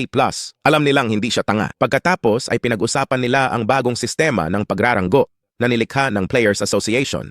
Ito ay nilikha dahil mahirap matukoy kung gaano kalakas ang isang manlalaro batay sa kanilang antas. Mayroong dalawang pamantayan sa pagkuha ng kanilang ranggo. Ang una ay ang bilang ng mga dungeon na na-clear at pangalawa ay ang pangkalahatang battle sense ng isang player. Si Miso ay niranggo A+, dahil lamang sa kanyang pandama sa pakikipaglaban. May nagtanong kung ano ang A+. Then a guy explained that it means may mga halimaw na mas malakas pa sa kanya. Sabi ng isang lalaki, hindi ito mahalaga. Nataranta ang isa pa at sinabing papasok lang siya kasama si Miso. Nainggit sila sa masuwerteng lalaki sa panahon ng mga kabalyero at lobo. Hinawakan ni waifu number 1 ang busog at palaso. Alam niya na kailangan niyang managot sa kanyang mga sinabi. Nagpasya siyang gawin ang lahat para tulungan siya kung may mangyaring mapanganib sa kanya. Napatingin si Sang-hyun sa kanya. Umaasa si Miso na kinuha niya ang pagkakataong ito para matutunan ang kanyang leksyon. 30 minuto ang nakalipas, tinanong siya ni Miso kung ano ang sinabi niya. Inulit ni Sang-hyun na hindi niya kailangang makisali maliban kung hihilingin niya ang kanyang tulong. Inalok siya ng 5% cut para sa suporta, pero hindi ito narinig ni Miso. Inulit ni Sang-hyun na magandang deal iyon, kaya tinanong ni Miso kung dahil ba iyon sa mga tuntunin niya. Itinama niya siya, sinabing hindi niya kakayanin ang pakikipagsapalaran na iyon, lalo na't hindi bababa sa 300 sila. 300. Idinagdag niya na mahirap ang paghahanap kahit para sa isang antas 100 tulad niya. Napansin niya ang ekspresyon nito, sinabi ni Sang-hyun na maghintay at tingnan. Bumuntong hininga siya at sumang-ayon. Ngunit muling nakipagnegosasyon na makakuha siya ng dagdag na bawas sa bawat halimaw na napalampas niya at wala siyang makukuha kung mawala ang 75 sa mga halimaw na iyon. Lumitaw ang halimaw. Malakas na ungol nito. Sinabi ni Sang-hyun kay Miso na hindi ito mangyayari kailanman dahil plano niyang alagaan silang lahat. Inatake siya ng mga halimaw. Nataranta si Miso. Mabilis na nilaslas ni Sang-hyun ang mga halimaw. Matapos patayin ang ilan sa kanila, ibinaba niya ang kanyang espada upang alisin ang dugo. Nagkomento si Sang-hyun na ang mga halimaw ay gumawa ng ilang medyo kaaya-ayang tunog nang sila ay namatay. Nagsimulang isipin ni Miso na hindi lang siya ordinaryong mayabang na manlalaro. Nakita niyang walang kapintasan ng mga welga nito. Binibigyang diin ng kanyang tindig ang kanyang superior reach. Ito ang binanggit ni Jinho, isang mandirigma na naglaro sa kanyang guild. Isang perpektong balanse ng opensa at depensa. At higit pa riyan, iniiwasan ni Sang-hyun ang anumang walang kabuluhang paggalaw at pinapatay ang maraming kaaway sa bawat welga, ngunit alam niya na marami pa siyang dapat pagbutihin at napakarami sa mga halimaw na iyon. Naisip niya na hindi sila halimaw na kayang hawakan ng ordinaryong level 17 player. Ngunit nang makita niya ang ngisi sa mukha ni Sang-hyun, nag-alinlangan siya sa kanyang paniniwala. Pagkatapos ay napansin niyang may mali sa simula. Nakita niya ang gawin ng halimaw. Inactivate ni Sang-hyun ang skill bash ng demonyo. Hindi gumagalaw ang mga halimaw. Iniisip niya kung gagamit ng stun. Sa excitement, nawalan siya ng balanse. Abala pa rin ang anak namin sa mga lobo. Nasa gilid ng pader si Miso at muntik ng mahulog. Nagtatalo siya na maaaring sabihin ng kahit sino na gumamit lang si Sang-hyun ng stun. Kahit na conservative siya, parang umabot ng 4 na segundo. Kung nangyari ito, ibig sabihin ay mas tumagal ang kanyang pagka-stun kaysa kay Jinho. Kung iyon ang kaso, magkakaroon siya ng higit sa sapat na oras at mapagkukunan upang talunin ang lahat ng mga halimaw na iyon. Na-curious tuloy ako kung sino talaga siya. May napansin si Sang-hyun. Ang mga normal na halimaw na tipong lobo ay pinaghiwa-hiwalay. Inihagis sila sa ere na parang may nakabunggo sa kanila. Sang-hyun uttered, "Andyan ka pala." Itim na lobo ang sinasabi niya. Malakas na ungol nito. Si Sang-hyun ay hindi pa nakaharap nito sa nakaraan. Nagtataka siya kung bakit nakaramdam siya ng nostalgia nang makita ito. Dahil sa itim na lobo, kasalukuyang nasa ilalim ng epekto ng debuff at stun si Sang-hyun. Nagulat siya nang gamitin nito ang parehong kakayahan niya. Sunod, nagpakawala ng kidlat ang itim na lobo kay Miso sa rooftop ng gusali. Naligtas siya ng hadlang. Dahil sa artifact niya, nakaligtas siya sa debuff at stun. Naalala niyang gumamit din ng stun ang Black Wolf. Nahiya siya sa pagpuna kay Sang-hyun na nasa panganib. Hinila niya pabalik ang pana niya. Ipinagpalagay niya na may paraan si Sang Hyun para i-activate ang stun sa kanyang mga kaaway. Ngunit para magkaroon siya ng paraan para iundo ang epekto, lalo na para sa isang taong ka-level niya, naisip ni Miso na malabong mangyari. Na-activate ni Sang Hyun ang pagbawi at ang epekto ng debuff at stun ay na-deactivate. Nag-charge siya pasulong. Hindi makapaniwala si Miso na posible ito. Isang halos perpektong swordsman na tindig at isang napakahabang stun. Higit pa rito, mayroon siyang kakayahan na i-deactivate ang mga debuff. Lahat ng ito kapag level 17 player pa lang siya. Hindi ka panipaniwala. Tinanong ni Sang Hyun ang itim na lobo kung nagulat siya. Naintindihan ni Sang Hyun kung bakit biglang kumilos muli ang biktimang dapat ay na-stun. Nang mataranta ang itim na lobo, sinamantala niya ang pagkakataon para saksakin ito at tapusin ang laban. Ang itim na lobo ay gumawa ng isang cute, tunog ni Kiang nang mapagtanto na ito ay tiyak na mapapahamak. Parang naapektuhan ang halimaw na ito ng isang stun. Si Sang Hyun ay lumabas mula sa buntot nito at nagreklamo na ang dugo ay dumaloy sa kanyang damit. Akala niya ay makakatakas siya kapag nadulas siya sa ilalim ng itim na lobo. Dahil madumi na siya, nagpa siya si Sang Hyun na magsaya. Pinagmamasdan siya ni Miso mula sa taas ng gusali. Nagulat siya at naguguluhan kung sino ang lalaking iyon. Umupo si Sang Hyun sa bangkay ng higanteng lobo. Sa puntong ito, natalo na niya ang 299 sa 300 halimaw. In-notify siya ng system na nag-level up na siya. Sa pamamagitan nito, nakuha niya ang titulong D-rank, No Fear. Sa pamagat na iyon, binabaliwala ang anumang mga status debuff na dulot ng mga halimaw na parang lobo. Gayunpaman, ang mga boss monster ay hindi kasama dito. Sumulyap siya sa likuran niya para tingnan ang Miso sa ibabaw ng bubong. Napangiti siya nang mapagtanto niyang nagsisimula na itong makita ang kakayahan niya. Masasabi niyang punong-puno ito ng paghamak. Pinagmamasdan lang siyang naglilinis ng stage. Iyon ang nagpasya sa kanya na ipagpatuloy ang paglalagay sa isang palabas at pagiging finale. Isang malaking lobo ang umungol. Ito ang huling boss, Full Moon Wolf Lord. Isang malakas na suntok ang pinakawalan nito. Naalala niya na ang irregular attacks ang specialty nito. Nataranta ito nang tumalon ng mataas si Sang Hyun. Sinabi niya sa lobo na sa loob ng 30 taon, susuriin ang lahat ng pattern ng pag-atake nito. Hinampas niya ito dahil alam niya ang bawat galaw nito. Inabisuhan siya ng system na dahil sa kakayahan ng Panginoon, hindi pa na-activate ang Demon Bash. Ito ang unang pagkakataon na hindi ito gumana at ito ay dapat na ang panghuling boss's perk. Komento ni Miso na baliw si Sang Hyun, napansin niya kung paanong hindi lang isang maliit na bagay ang dapat tandaan tungkol sa kanya. At hindi lang siya may paraan para i-deactivate ang stun debuff, ngunit kaya rin niyang hawakan ang mabigat na espadang iyon na parang balahibo. Malakas ang ungol ng lobo. Sinubukan siya nitong kagatin pero hindi niya nakuha. Sinamaan siya nito ng tingin at umungol. Pinalihis niya ang paa nito gamit ang kanyang espada. Pagkatapos ay nataranta ang lobo. Nabanggit ni Miso na alam din niya ang bawat irregular na pattern ng paggalaw ng Lord ng Lobo. Batid ni Sang Hyun ang lahat, lalo na nang hindi mabilang na beses niyang ginawa iyon. Natukoy ni Miso ang pinakamasamang bagay tungkol sa kanya, at iyon ang kanyang saloobin upang patunayan ang kanyang lakas sa kanya. Habang nakikipag-usap siya sa Panginoon ng Lobo, nagtama ang kanilang mga mata at ngumisi siya sa kanya. Naku-curious siya kung sino talaga siya. Nagpatuloy ang labanan sa tulay. Nagtagal ito kaysa sa naisip ni Sang Hyun. At ngayon, wala na siya sa mga cool na trick para ipakita si Miso. Inaasahan niyang pagod na ang lobo ngayon. Ngunit puno pa rin ito ng lakas at buong bilis na humahabol sa kanya. Sa bilis ng kanilang pagpunta, hihimatayin siya bago ito. Ang kanyang HP ay nasa critical na antas. Pero may napansin siya. Ito ay isang pamilyar na pattern kung saan ginamit ng Wolf Lord ang kanyang malakas na pag-atake bilang pain para sa isang counter upang siya ay pumunta para sa isang piercing attack. Ito ang signature attack pattern ng Wolf Lord na kumitil sa buhay ng hindi mabilang na mga manlalaro. At kahit na hindi pa niya ginagamit ang isa sa kanyang mga diskarte sa pakikipaglaban, desperado na siya ngayon. Pinutol niya ang braso ng lobo, ngunit itinaas ng Wolf Lord ang kabilang braso nito. Namutla si Miso. Habang nasaksihan niya si Sang Hyun na kinurot nito, napaluhod siya at tumulo ang mga luha sa kanyang mga mata. Tinawag niya ang kanyang sarili na tulala. Napagtanto niya na wala siyang karapatang tawagin ang kanyang sarili na isang manlalaro. Napagtanto niya na kahit na si Sang Hyun ay nagpakita ng hindi kapanipaniwalang mga gawa ng lakas, pinabayaan niya ang kanyang pagbabantay at hinayaan itong mangyari. Humingi siya ng tawad sa kanya. Sa kanyang pagtataka, biglang lumitaw ang isang maliwanag na ilaw. Inabisuhan ng system na ang kalasag ng kudnis gumuho na naging abo. Pagkatapos nakuha na ang espesyal na epektong sakripisyo. Ang sakripisyo ay may 30 segundong cooldown. Ginagawang healing ang damage sa body part. Kung lumampas sa max HP ang damage, magkaka-health ang player na katumbas ng max HP. Nalaman ni Sang Yoon ang tungkol sa conditional healing skill na ito kanina. Ipinakita ng sistema ang mga puntos sa katawan para piliin sa sakripisyo. Hindi siya makapaniwalang ganoon ka-espesipiko. Kailangan niyang pumili sa 16 na parte, iniisip na mas ligtas ang kanyang likuran. Dahil ang likod ay nahahati sa 4 na bahagi, ito ay hindi epektibo. Kaya pinili niya ang harap ng katawan at gumana ito. Dahil sa sakripisyo, nabawi niya ang kanyang max HP. Kahit konti lang nalampasan niya, namatay na siya.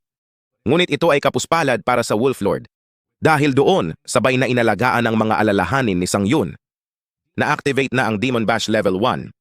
Hindi niya akalain na kapag pinutol niya ang kanang braso ay masisira nito ang laban ng Wolf Lord, dahilan para matigilan ito. Sa puntong ito, itinulak ni Sang Yoon ang kanyang swerte. Nang maglaon, tumayo si Miso sa isang pool ng dugo. Natalo ang Wolf Lord nang gumana ang stun ni Sang Yoon sa kanyang ikatlong pagsubok. Ngunit ito ay sapat pa rin. Nakita niyang lumapit si Miso sa kanya. Binalik niya ang tingin sa kanya. Napabuntong hininga siya. Sinabi sa kanya na dapat ipinaalam niya na may kakayahan siya sa pagpapagaling. Akala niya wala na siya. Tinanong siya kung nabubuhay na ba siya sa pangalawang buhay dahil alam niya ang lahat ng pattern ng pag-atake ng Wolf Lord. Ibinahagi niya na maraming manlalaro ang nakilala niya noon, pero sa palagay niya, siya ang unang bumulaga sa kanya sa ganoong paraan. Tatapusin na sana niya ang sinasabi, pero napatigil siya nang makita ang ekspresyon nito. Tanong ni Sang Yoon, as if what? Nagambala si Miso sa pressure. Then she continued her sentence na para bang nanonood siya ng ranker. Kinabahan si Sang Yoon dahil akala niya ay sasabihin nito na siya ay umuurong, ngunit siya ay kinakabahan sa wala. Naintindihan niya na ang isang ordinaryong manlalaro ay hindi makakapag-isip ng ganoon kalayo. Tinanong niya siya kung tatapusin niya ang Wolf Lord. Nakalimutan na niya, isang mahinang unggol ang ibinigay ng Wolf Lord. Sinabi niya dito na papatayin niya ito ng sabay. Pagkatapos nito, nakuha niya ang titulong C-Rank Face-Off. Sinuri niya ang kanyang mga estatistika. Nabasa niya na kapag ang target ay nasa isang nakahiwalay na estado kung saan walang backup sa loob ng 5 metro ng radius nito, ang face-off ay mag-a-activate at tataas ang lahat ng kanyang mga estatistika ng 20%. Kapag ang target ay hindi na nakahiwalay, ang mga epekto ng pamagat ay mawawala. Siya ay masaya na ang kanyang unang C-Rank na titulo ay isang dalubhasa para sa one-on-one na labanan. Masasabi ni Miso na kakatanggap lang niya ng titulo. It made him ask if she was cleared the stage before. Sumagot siya na siya ang nag-iisa nito. Ngunit nakonsensya siya at inamin na nagawa lang niya ito dahil sa kanyang artifact. Sumagot siya na ang pagkuha ng mga tamang artifact ay nangangailangan din ng mga kasanayan. Nagpasalamat siya sa papuri, pero di niya masabing ang artifact niya ay mahigit 200 bilyong won. Hindi rin tamang ikumpara ang sarili sa gumagamit lang ng ordinaryong espada. Kaya iniba niya ang usapan at iminungkahing subukan ang epekto ng bago niyang titulo. Tinanong niya kung ano ang ibig niyang sabihin. Ang pamagat face-off ay na-activate na. Inabisuhan siya ng system na wala nang iba pa sa loob ng 5 metrong radius mula sa target maliban sa kanya, kaya na-activate ang mga epekto. Kinansela niya ang mga epekto nito. Pagkatapos ay ipinaalam sa kanya ni Miso na kailangan niyang umalis muna dahil kailangan niyang tawagan ang kanyang mga porter upang tumulong sa paglipat ng lahat ng kanilang mga nakawan.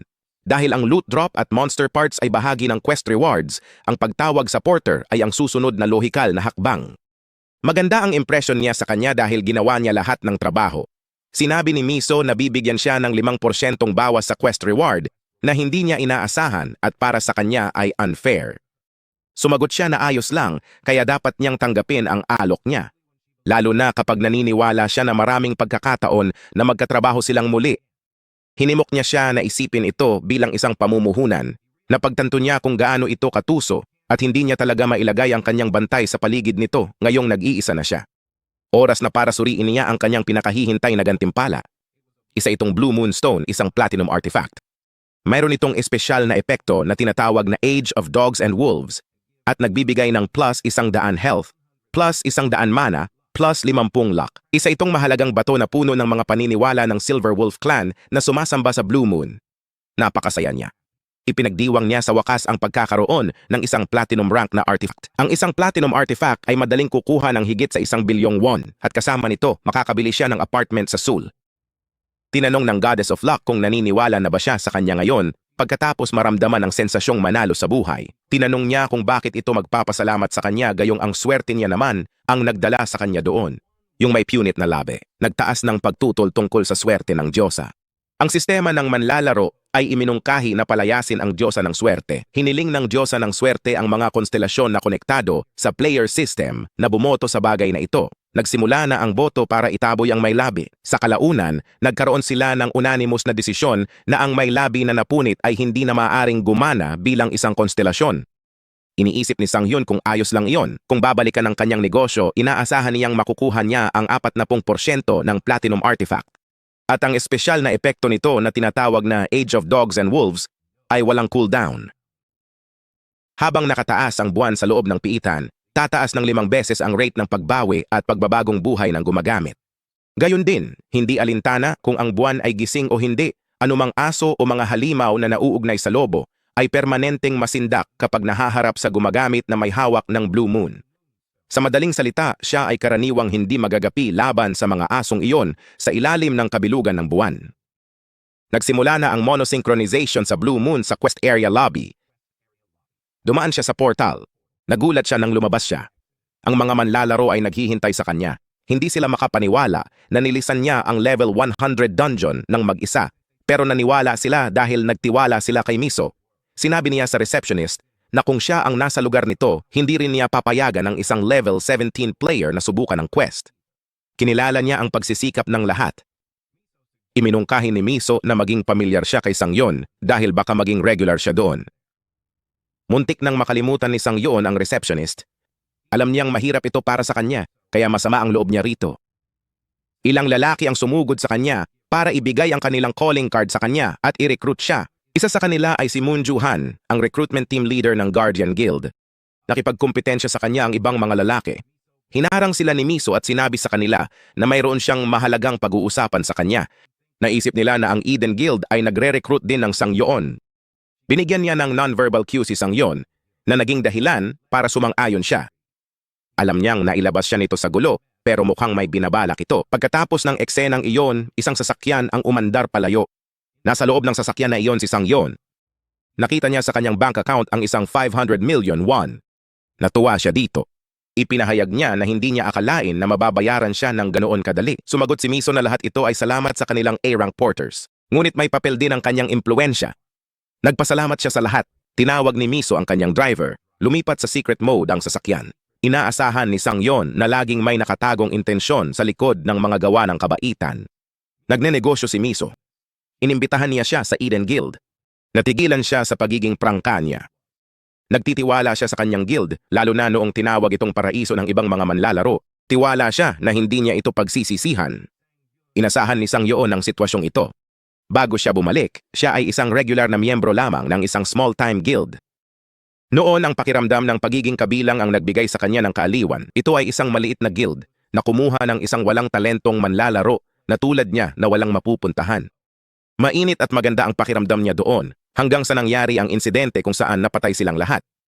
Alam din niya na kahit gaano pa kaganda ang infrastruktura sa bilis ng kanyang pagpunta, kadena lang siya ng isang guild. Kaya ito ay pinakamahusay para sa kanya na mag-isa. Tatanggihan na sana niya ito nang putulin siya nito sa pamamagitan ng pagtatanong kung nagpaplano siyang magsimula ng solong guild. Kaya naman tumahimik siya. Hindi niya maiwasang kilalanin kung gaano katalas si Miso. Sumagot siya na natural lang dahil anak siya ng chairman ng isang major corporation. And knowing his ability, it was a no-brainer for her to conclude that. Sinabi niya sa kanya na mahalaga na siya lang ang nakakaalam nito. Naunawaan niya na magsisimula siya ng solong guild, ngunit inilapag pa rin niya ang lahat ng kanyang card sa mesa at nagpakita ng interes. Dagdag pa, lumikha siya ng isang relasyon na kapwa kapakipakinabang. Napagtanto niya kung gaano siya katalinong negotiator. Pagkaraan ng ilang sandali sa paligid ng Sea Jamsel Station ng Player Town, tinalakay ng ahente ng real estate na ang deposito ay 100 milyong won at 5 milyong won ang magiging buwan ng upa. Nagbiro si Sang Hyun na sinabi niya ito ng nakangiti na parang, "It's nothing but it actually sounds intimidating." Tumawa siya at sumagot na may magandang deal siya. Kapag tapos na sila, umalis na siya. Mabilis at madali ang proseso. Hindi inaasahan ni Sang Hyun na mawawala ang mga nasa waiting list. Iniisip niya kung dahil ba ito sa diyosa ng kapalaran. Inilapag niya ang mga gamit niya. At pinagmasdan ang tanawin sa bintana. Naisip niya kung paano lumipas ang maikling panahon, ngunit marami na ang nangyari. Dumaan siya sa regression, kalituhan, at mabilis na pagbabago ng mga sitwasyon. Ginugol niya ang mga araw na sinusubukan lamang na maunawaan kung ano ang nangyayari, kahit na walang anumang mga resulta. Hindi siya sigurado kung paano siya magpapatuloy, ngunit pagkatapos ay ganap na nagbago ang proseso ng kanyang pag-iisip. Nakaramdam siya ng sensasyong nakalimutan na niya. Lagaslas ang dugong dumadaloy sa kanyang katawan kahit wala pa siyang ginagawa. Ito ay ang pakiramdam ng kabataan, at dahil doon, hindi siya nakatiis. Sa pamamagitan nito, nanumpa siyang mamuhay sa kanyang pangalawang buhay sa ibang paraan at hindi nakaawa-awa gaya ng dati. Matapos gawin ang desisyong iyon, patuloy na bumubuhos ang mga pagkakataon para sa paglago. Habang nasa sasakyan, nakatanggap ng tawag si Miso mula sa reporter na si Park Jong-min. Natawa siya nang malaman niyang narinig na niya ang balita. Na-curious si Sang-hyun sa pinag-uusapan nila. Narinig ni Jong-min na si Sang-hyun ang gumawa ng quest sa kanya. Si Jong-min ay isang reporter mula sa Player Magazine. Nagsimulang makipag-chat si Miso, ngunit hiniling niya na makarating siya sa punto dahil nakakakuha siya ng atensyon ng kanyang mga kasamahan. Dumating ang sasakyan. Bumaba si Sang-hyun at nagpasalamat sa kanyang sinakyan. Bago siya umalis, ipinaalam niya sa kanya na pinaplano nilang tuklasin ang isang hindi pa kumpirmadong gate sa lalong madaling panahon. 4 na tao na libreng koponan para sa manlalaro na antas 120 pababa. Tuwang-tuwa si Sang-hyun na pupunta siya. Sinabi niya kung paano niya tinanggihan ang alok ng guild ng malamig. Nasasabik siyang makapasok sa gate. Ang mga piitan ay may nakapirming lokasyon, nakatakdang pasukan at labasan, at predictable na pattern para sa mga bitag at halimaw. Ngunit ang mga gate ay mga dynamic na lokasyon. Nagbabago ang pasukan, labasan at mga halimaw sa pagsalakay. Mas malaking panganib, mas malaking gantimpala. Ito ang panuntunan ng mundo ng manlalaro. At sa unconfirmed gates, mayroong first-time na bonus system kung saan tiyak na makakakuha sila ng high-rank artifact. Ipinapalagay niya na si Miso ay may karanasan din sa mga hindi nakumpirma na gate dahil mayroon siyang artifact na hindi pinapansin ang stun debuff ng Black Wolf sa kabila ng kanyang antas. Sinabi ni Miso kay Sang-hyun na makikipag-ugnayan siya sa kanya kapag available na ang mas detalyadong impormasyon. Inaasahan niyang palagi siyang nakikipag-ugnayan sa kanya. Ibinigay niya ang kanyang telepono sa kanya upang maipasok niya ang kanyang numero. Ang kanyang screensaver ay nagpakita ng mga pagbabago ng mga patay na tao. She got flustered when she realized that it was on that screen since she didn't mean for him to see it. Bulong niya na ang gulo ng isip niya. Nanatiling tahimik si Sang-hyun. Napagtanto niya na dapat ay may mga sitwasyon siyang nagaganap, ngunit ito ay natural dahil halos walang manlalaro ang hindi. Sa kaso niya, mayroon siyang nakaraan na hindi niya kailanman mapag-usapan ng lantaran. Hindi niya maisip kung ano ang mangyayari kung may makaalam na nagre-regress siya. Naisip niya ang huli na si Bloomer, na curious tuloy siya sa ginagawa niya ngayon. Naging attached siya sa nakaraan, sa kanya mula nang magsama sila ng ilang taon.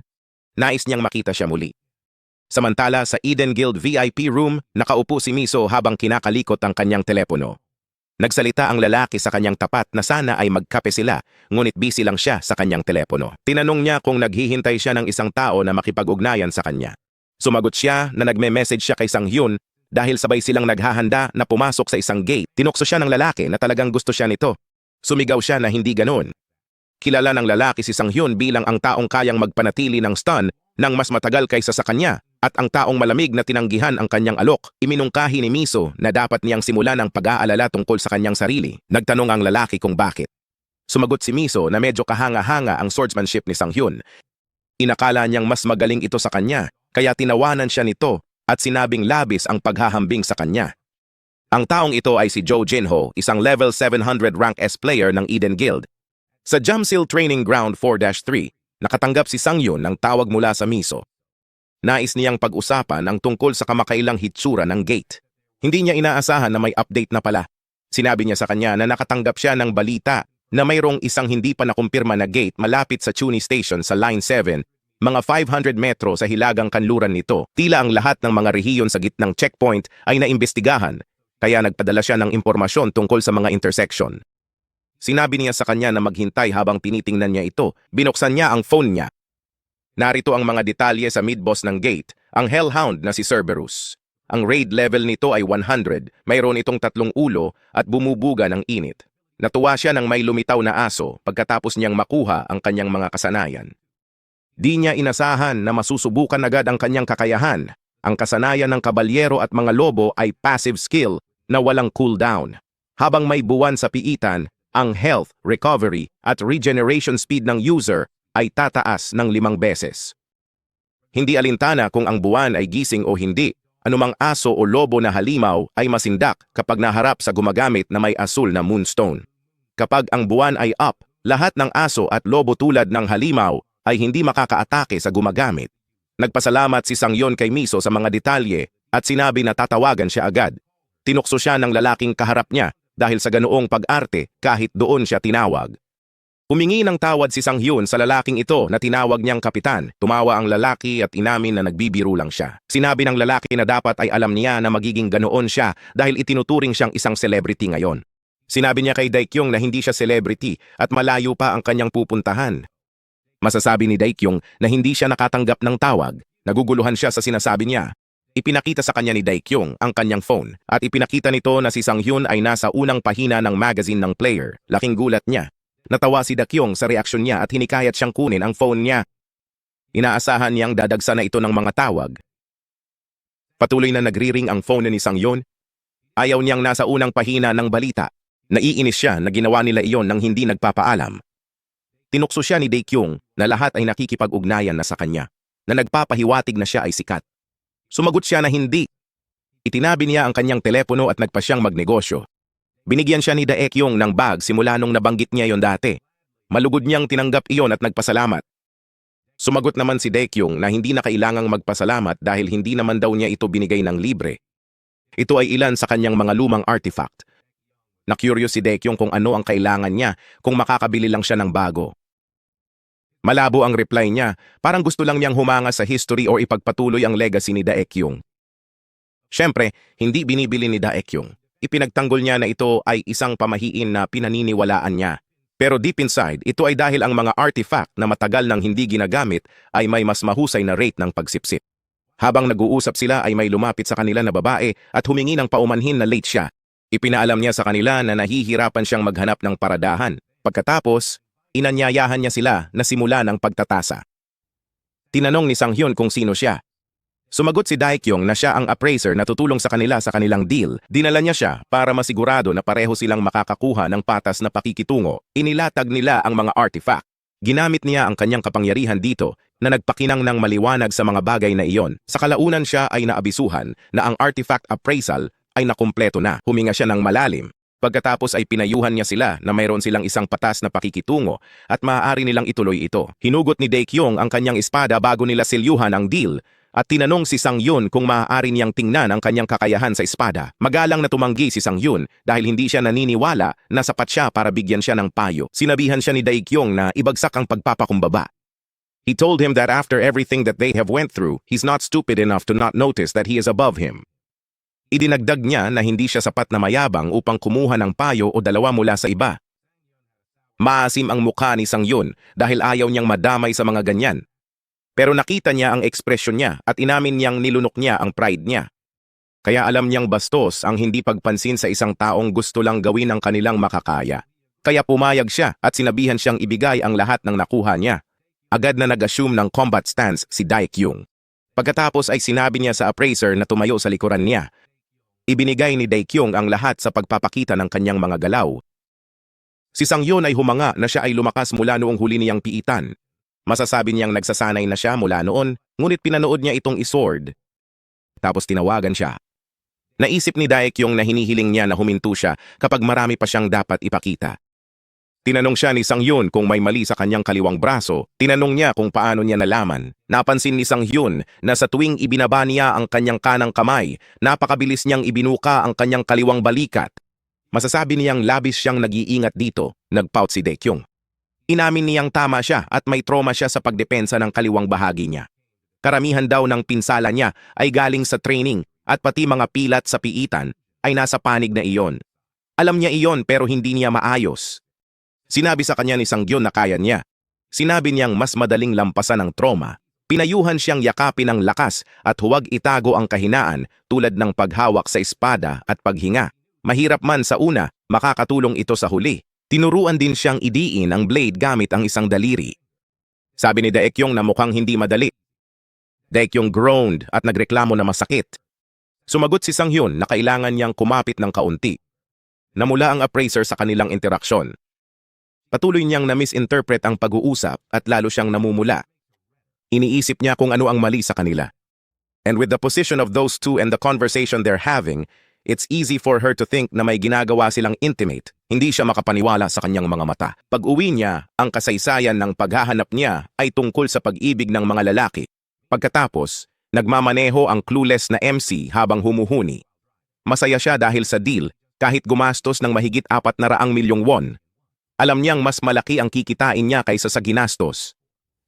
Masasabi niyang nasiyahan si Daekyung sa kanyang sword lesson, ngunit napansin din niya na ang appraiser ay may kakaibang hitsura sa kanyang mukha nang matapos sila. Nagmadali siyang umuwi para makakain niya ang mga artifact at makita kung anong uri ng pag-unlad ang gagawin niya. Excited na rin siya para sa susunod na gate, kaya binalak niyang tawagan si Miso tungkol dito, ngunit nakatagpo siya ng hindi inaasahang sitwasyon. May mga lalaking humarang sa kanyang dinadaanan. Agad niyang inapakan ang preno, nilagay niya ang ulo niya sa bintana para humingi ng tawad sa kanila at tanungin kung okay lang sila. Talagang naghihintay sa kanya ang mga lalaking yon. Tinakot siya ng mga ito na bababa ng sasakyan. Nataranta siya. The other guy stated that it was those idiots who reacted that way. Out of the blue, isang maliwanag na liwanag ang nagliwanag sa mukha ni Sang-hyun. Ito ay dahil ang lalaki ay lumikha ng apoy sa kanyang mga kamay at nagbanta na susunugin siya kasama ang bastos na kotse. Naalala sila ni Sang-hyun. Sila ay sina Choi Yong-cheol at Cho Seong-ho ng Utopia Guild. Partikular na pinipili ni Choi Yong-cheol ang mga taong mas mahina kaysa sa kanya. Si Cho Seong-ho ang nag-shoot ng kanyang mga video sa YouTube. Dahil sa matinding content niya, nagkaroon siya ng tapat na subscribers na laging nanonood. Pero matapos niyang tumawid sa linya, nakatanggap siya ng habambuhay na sentensya at nakalimutan ng karamihan. Napabuntong hininga siya. Sa kanyang isip, sila ay isang kumpletong dahilan para sa isang tao. Si Yong-cheol, level 100 rank B player, ay nagsabi na siya ay asar. Si Seong-hae, level 75 rank C, ay lumapit sa kanya. Gusto nga niyang makita ang kanyang pag-unlad sa kanyang mga bagong artifact. Ngunit ang sitwasyon ay nakakainis sa kanya, lalo na ang mga punk na iyon ay hindi ang mga kalaban na gusto niyang subukan ito. Nakita siya ni Yong-cheol na bumaba ng sasakyan. Hawak niya ang kanyang espada habang hinahamon niya ang mga ito sa susunod nilang gagawin. Gusto ni Yong-cheol na maglaan ng oras. Sinabi niya sa kanya na siya ang security force sa Player Town at maraming tao ang nagrereklamo tungkol sa kanya. Sinabi niya na binanggit ng mga tao na ang ilang fucker ay patuloy na nagmamaneho sa isang bastos na kotse. Sa madaling salita, asar ang mga taong iyon sa kanyang bastos na sasakyan sa lugar. Sinipa niya ang sasakyan ni Sang-hyun. Namutla si Sang-hyun. Binantaan siya ni Yong-cheol na kung ayaw niyang masira ang kanyang sasakyan, kunin niya ang kanyang mga gamit at umalis. Nagsisimula na silang makaakit ng atensyon. Nakilala ng mga tao si Yong-cheol, pero may napansin ng isang lalaki. Nakilala niya ang lalaking na feature sa Player Magazine. Naalala nila ang kanyang pangalan. Sa puntong ito, sinusuri ni Sang-ho ng bukol sa kanyang sasakyan. Tinanong ni Yong-cheol si Seong-ho kung malakas si Sang-hyun. Kinailangan ni Seong-ho na magsaliksik sa kanyang telepono. Naaalala niya na ang bata ang pumunta sa quest area kasama si Miso at may mga chismis na nag-clear siya ng level 100 quest ng mag-isa. Si Yong-cheol ay hindi naniniwala doon dahil mukhang mahina si Sang-hyun sa kanya. Sumagot si Seong-ho na kasama niya si Miso, kaya walang paraan na hahayaan niyang makuha ng isang baguhan ang kaluwalhatian. Nakaisip siya ng title para sa susunod nilang video. It was Let's Teach the Newbie Kim Miso Carried a Lesson. Nagsimula siyang mag-film. Sinabi ni Yong-cheol kay Sang-hyun na magpapakita siya ng awa. Inimbitahan niya siya sa training mode at magkaroon ng one-on-one na sparring match. At kung manalo siya, gusto niyang umalis siya kaagad sa Player Town. Ngunit kung mananalo si Sang-hyun, nangako siyang layuan siya hanggat maaari. Sumang-ayon si Sang-hyun. Nagkomento si Yong-cheol na siya ay isang tunay na lalaki kung tutuusin. Ngunit hiniling ni Sang-hyun ang 500 milyon at ang pulso ni Yong-cheol sa taya. Sinabi niya sa kanya na kung siya ay natatakot, dapat siyang mawala. Susumpain na sana siya ni Yong-cheol, ngunit tinawag siya ni Seong-ho. Naiinis siya na naabala siya, ngunit may kailangang ipakita sa kanya si Seong-ho. Ang chat ay binaha ng 500 mil. Nagmura si Yong-cheol. Tinanong siya ni Sang-hyun kung pasok siya o kung natatakot siya. Napagtanto ni Yong-cheol na kung sasama sila, hindi pagkakakitaan ng video dahil naglalaman ito ng karahasan at pang-adult na content. Sinamantala niya ang pagkakataong ito para mawala ang stress. Pumunta sila sa Player Town building na C Plaza. Nagtipon ang mga tao. Inactivate ni Sang-hyun ang kanyang training mode. Sa pamamagitan nito, nakatanggap ng barrier effect ang mga manlalaro. Si Yong-cheol ay tumaya ng 500 milyong won at ang kanyang mga pulso at tiniyak kay Sang-yeon na tinutupad niya ang kanyang mga pangako. Pinayuhan niya itong magwala habang kaya pa niya. Ang mode ng pagsasanay ay ganap na na-setup para makapagsimula na sila. Huminga ng malalim si Sang-hyun. Sinabi sa kanya ni Yong-cheol na magsisimula na sila at magiging seryoso siya. Pero tinawag ni Sang-hyun ang pangalan niya. Nagulat siya na inatake na siya. Sinabi sa kanya ni Sang Hyun na hindi rin siya naglalaro at kahit magmakaawa siya, hindi niya ito mapapatawad. Na-broadcast ito ng live. Hindi makapaniwala si Miso na nakita siya doon. Nag-alala ito sa mga nangyayari. Pinagmasdan niyang mabuti. Nakilala niya si Yong Chol ng Utopia Guild. Nakarinig siya ng mga chismis tungkol sa kanya at ginagawa niya ang lahat ng gusto niya dahil ang tiyuhin niya ang guild master ng Utopia. Tinanong siya ng kanyang ate kung may problema. Seryoso kasi ang itsura niya. Ang babaeng ito ay si Shin Tairi, level 700, isang rank S player. Nakita niya ang TV. Nakilala niya si Sang Hyun, ang player na patuloy na sinusubukang i-recruit ni Miso. Sinabi niya sa kanya na ang kanyang pangalan ay Sang Hyun. At nagtataka siya kung bakit siya nasa live stream ng ilang scam. Masasabi ni Tairi na maganda ang kanyang mga galaw. Malakas na nagmura si Yong Chol. Tinawag niya itong manloloko at sinungaling. Gumawa siya ng bolang apoy sa kanyang kamay. Inatake niya ito. Mahigpit na hinawakan ni Sang Hyun ang kanyang espada upang ilihis ito. Nagulat si Yong Chol dahil pinutol ni Sang Hyun ang apoy. Sinundan ito ng malakas na pagsabog. Maging si Seong Ho ay nagulat sa kanyang kakayahan. Nakahinga ng maluwag si Sang Hyun. Sa wakas, mula nang siya ay bumangon, ang kanyang katawan ay gumagalaw sa paraang gusto niya. 3 oras na ang nakalipas, nagpasalamat siya sa appraiser dahil sa kanya, kaya mabilis silang natapos. Napahiya ang appraiser at sumagot na sila ang naghirap. Iminungkahi ni Daekyun na uminom sila. It was his treat. Tumanggi si Sang Hyun dahil mayroon siyang mapupuntahan. Nalaglag ang panga ni Daekyun. Iniisip niya kung dahil ba sa sobra niyang hiniling sa kanya. Ipinaliwanag ni Sang Hyun na may balak lang siyang pumunta sa ibang lugar. Tinanggap niya lang yon. Akala niya ay siya lang at ang appraiser, ngunit sinabi nito sa kanya na mayroon din siyang mahalagang event na dadaluhan. Ang mga artifact ay mas kapanapanabik kay Sang Hyun kaysa sa alak. Nagmamadali siyang umalis sa isang tahimik na parke. Nanatili si Sang Hyun doon. Inabisuhan siya ng system na ang rate ng pagsipsip ng mga kagamitan sa ranggo ng tanso ay kinakalkula na 10%. Ang oras kung saan ginamit ang artifact ay magpapataas ng pagsipsip, kaya ang huling rate ng pagsipsip ay na-rate sa 70%. Sabi ng Goddess of Luck, salamat sa kanya na na-enjoy niya ang mga blessings na iyon. Alam niya na sa karamihan ng mga kaso, makakakuha lang siya ng ika-10 ng mga orihinal na istatistika. Ngunit ngayon, alam niya na ito ay may epekto kapag ginamit ng tao ang kagamitan. Naalala niyang may itatanong ito sa kanya. Alam niyang sikat siyang konstelasyon, kaya tinanong niya kung kilala niya ang konstelasyong tinawag na late bloomer model student. Nagreklamo siya na sa kanya na lang siya tutukan. Pinagalitan niya ito dahil sa pagbibigay pansin sa ibang mga konstelasyon. Ipinaliwanag niya ang kanyang sarili at inamin na ang konstelasyon ay may kahulugan sa kanya. Ngunit naiintindihan din niya kung nakaramdam siya ng sama ng loob tungkol dito. Sinabi niya sa kanya na iangat ang kanyang ulo at ipinaalam sa kanya na hihingi siya ng impormasyon tungkol sa konstelasyon dahil siya ay mapagbigay na nagpasaya sa kanya. Matapos iyon ay maayos, nagpasya siyang kumain sa pamamagitan ng pagsipsip ng mga artifact na iyon. Inabisuhan siya ng system na nagsimula na ang mana synchronization ng 5 artifact. Ang mga pagkaing inihain ay ang nangungunang 5 paboritong pagkain ng mga lalaki. Nagsimula siyang maglaway. Ang mga artifact ay ginamit ng isang mas matandang lalaki, ngunit gayon paman, ang mga pagkaing ipinakita ay nakakaakit sa mga kabataang lalaki. At ang mga artifact ay may rate ng pagsipsip na 90%. Nasasabik siyang makita kung gaano siya lalakas pagkatapos niyang linisin ang kanyang mga plato ni hindi niya maisip. Sa kasalukuyang mode ng pagsasanay, ang pamagat na activate na ang face-off. Nagkomento siya na ang mga epekto ay kulang sa lakas. Ngunit kahit na ganoon, tumaas ang kanyang mga istatistika, lalo na ang kanyang lakas, na tumaas sa plus 40, plus 70 stamina, plus 40 mana, plus 65 swerte, at plus 29 na depensa. Kinutya ng comment section si Yong Chol lalo na't nanginginig na siya. Napansin ni Sang Yoon ang kanyang paggalaw. Naglagay siya ng apoy patungo kay Sang Hyun. Nag-alala si Miso, ngunit tiniyak ni Terry sa kanya na walang dapat ipag-alala. Alam niyang iiwasan niya ito. Pinaalalahanan ni Sang Hyun si Yong Chol ng kanilang deal. Nag-counter-attack siya habang inaabangan niya ang kanyang 500 milyon at ang pulso. Ngumisi si Seong Ho dahil nahulog si Sang Hyun sa kanilang bitag. Natapakan ni Sang Hyun ang isang bagay na tumakip sa kanyang paa sa isang maliwanag na ningning. Ngumiti si Yong Cheol. Binigyan niya ito ng daliri habang sinasabi sa kanya na nanalo siya. Ang puwersang pagyeyelo ay inilapat kay Sang Hyun. Tinakpan ni Ice ang katawan niya. Iniisip ni Tairi kung si Yong Cheol ay palaging nakakagamit ng magic maliban sa pyromancy. Sa tingin niya ay magiging epektibo ito. Tumawa si Miso at sinabihan siyang makinig. Ibinunyag niya na si Sang Hyun ay may access sa status ailment removal. Sinabi niya sa kanya na tingnan siya ng malapitan para mauunawaan niya kung bakit gusto niya itong i-recruit. Ngunit nang ibalik niya ang atensyon sa TV, wala nang laman ng yelo. Nataranta si Yong Chol kung saan siya nagpunta.